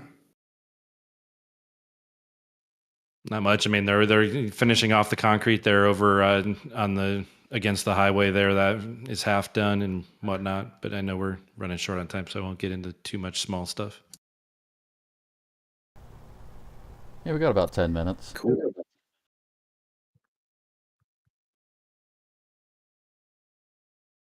Did you have anything else you wanted to add on to that, BJ? No, I mean, they continued. They finally got with that last utility that they had ran through there, and is kind of right by where your cursor is at, just to the right of your cursor. They had popped up some I think those conduits were new that got run over kind of from isolation purge, and now they can just cover it all up. There are a couple of those new excavations over by the gateway wall that are having a little bit of work done as well. Yeah, I was kind of curious what this one was about. Yeah, I'm not sure. I mean, even the other one is kind of weird, other than it maybe just be related to the drainage. No, the one that's at the entrance, which might just be kind of continued drainage similar to what they've got down on the other side of the sidewalk closer to the road, but I'm not sure. Yeah, whatever this is probably happening relatively quickly. So whatever it is needs to be done before Booster 19 rolls out. Yeah, because they're finishing up that lift station as well for the stormwater. Yeah, the pumps are directly above it, those 2 blue pipe-looking things. These are pumps? Yep. Mm-hmm. Oh, the shafts for the pumps. The actual drive motors are probably in those crates. I hear you. Yeah, there might be those 2 metal. Are those 2? No, look like 2 wood crates right to the next to them, but yeah, I think the wood crate. Yeah, and the control panel.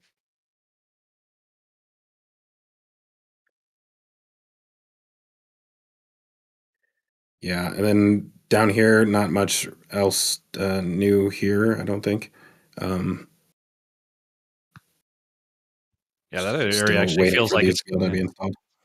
Yeah, they actually cleaned up some of that. It looked like there's a lot more tubs and stuff over by the performance trailer last week, or at least in previous weeks. Yeah, it seemed like that had a lot more of that stuff. Maybe it was just that it's been moved back over to the launch or to pad 2, and it was over there during the previous test campaign. Oh. I wonder if they're going to ever do anything with this area over here as far as like parking. I mean, I guess they're about to have a ton of parking on site if they want to, especially back here. That's hilarious. Right. It's a fantastic joke. You're funny, Zach. Yeah. I think I've pretty much covered everything. Do we have any questions that we haven't touched on yet? We actually do not. Yeah, I think over in the pump farm, the only thing we didn't talk about this week was that we did notice that the methane, the ship side methane connections were finally made up. We said the LOX ones were done last week. And they just ran a bunch of methane stuff today, so it's a chance that they did some testing of it. You're talking about something over here? Yeah, up in that middle valve bank, the shinier section of pipe there, and the top center of that, a little bit up and left of your cursor. Too this? far? No, too far. Down on the ground. There's one shiny pipe right in the middle there, up by the topmost valve. Yep, that one right there. That was the final connection for LOX to go to the tower, or methane to go to the tower. Sorry. That is, everything is hooked up. The tank farm is hooked up to the pad and the tower fully, as far as we know. This one, they did this one too, then, right? Because that we did see the huge tower vent. Yeah, that was done before last week's flyover.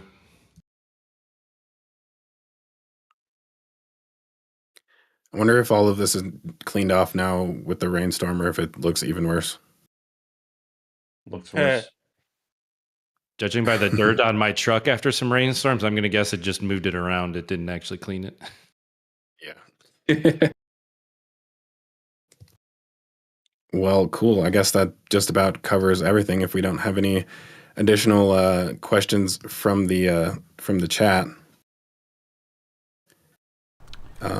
We do not. So with that, okay. Well, we basically hit our time mark, and I think we did start the show a little bit late. So what are we at? Like 2.5 hours? 3.5 hours? 3.5. Jesus. Well, you guys got lucky. I didn't even realize we were that far, so it's all good though. Always happy to go long if we do have the time to do it. So yeah, definitely thank everybody for staying with us this long. Still 800 of y'all in here. So if you haven't done so already, I've just forgot myself. Make sure and hit that like button. And yeah, we definitely appreciate everybody who donated today. As we mentioned at the beginning of the show, with the price of gas going up, it definitely makes the flyovers more expensive, and we are fully expecting them to increase further.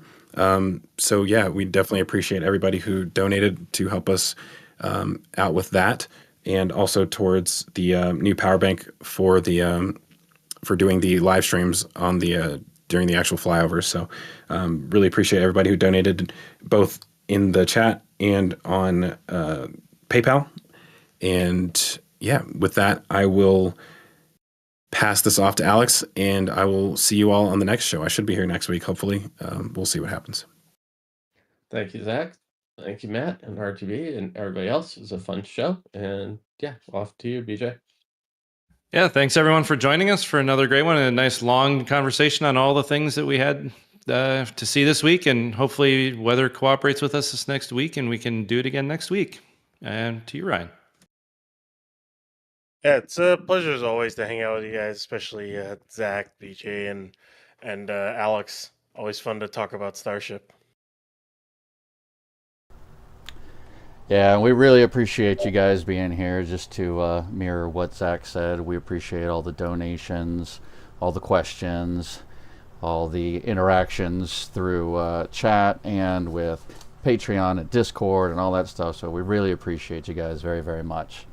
So next show coming up is going to be Tuesday's Starbase Expanded. That is at 6 p.m. Central. And we will be going over all the external sites that we don't usually go over during this episode. And then we will be going over a few of the things that we've learned since then as well. So we hope to see you guys there. So with that, we'll see y'all next time. Most engines cut off. Hot staging confirmed. Love you, bye.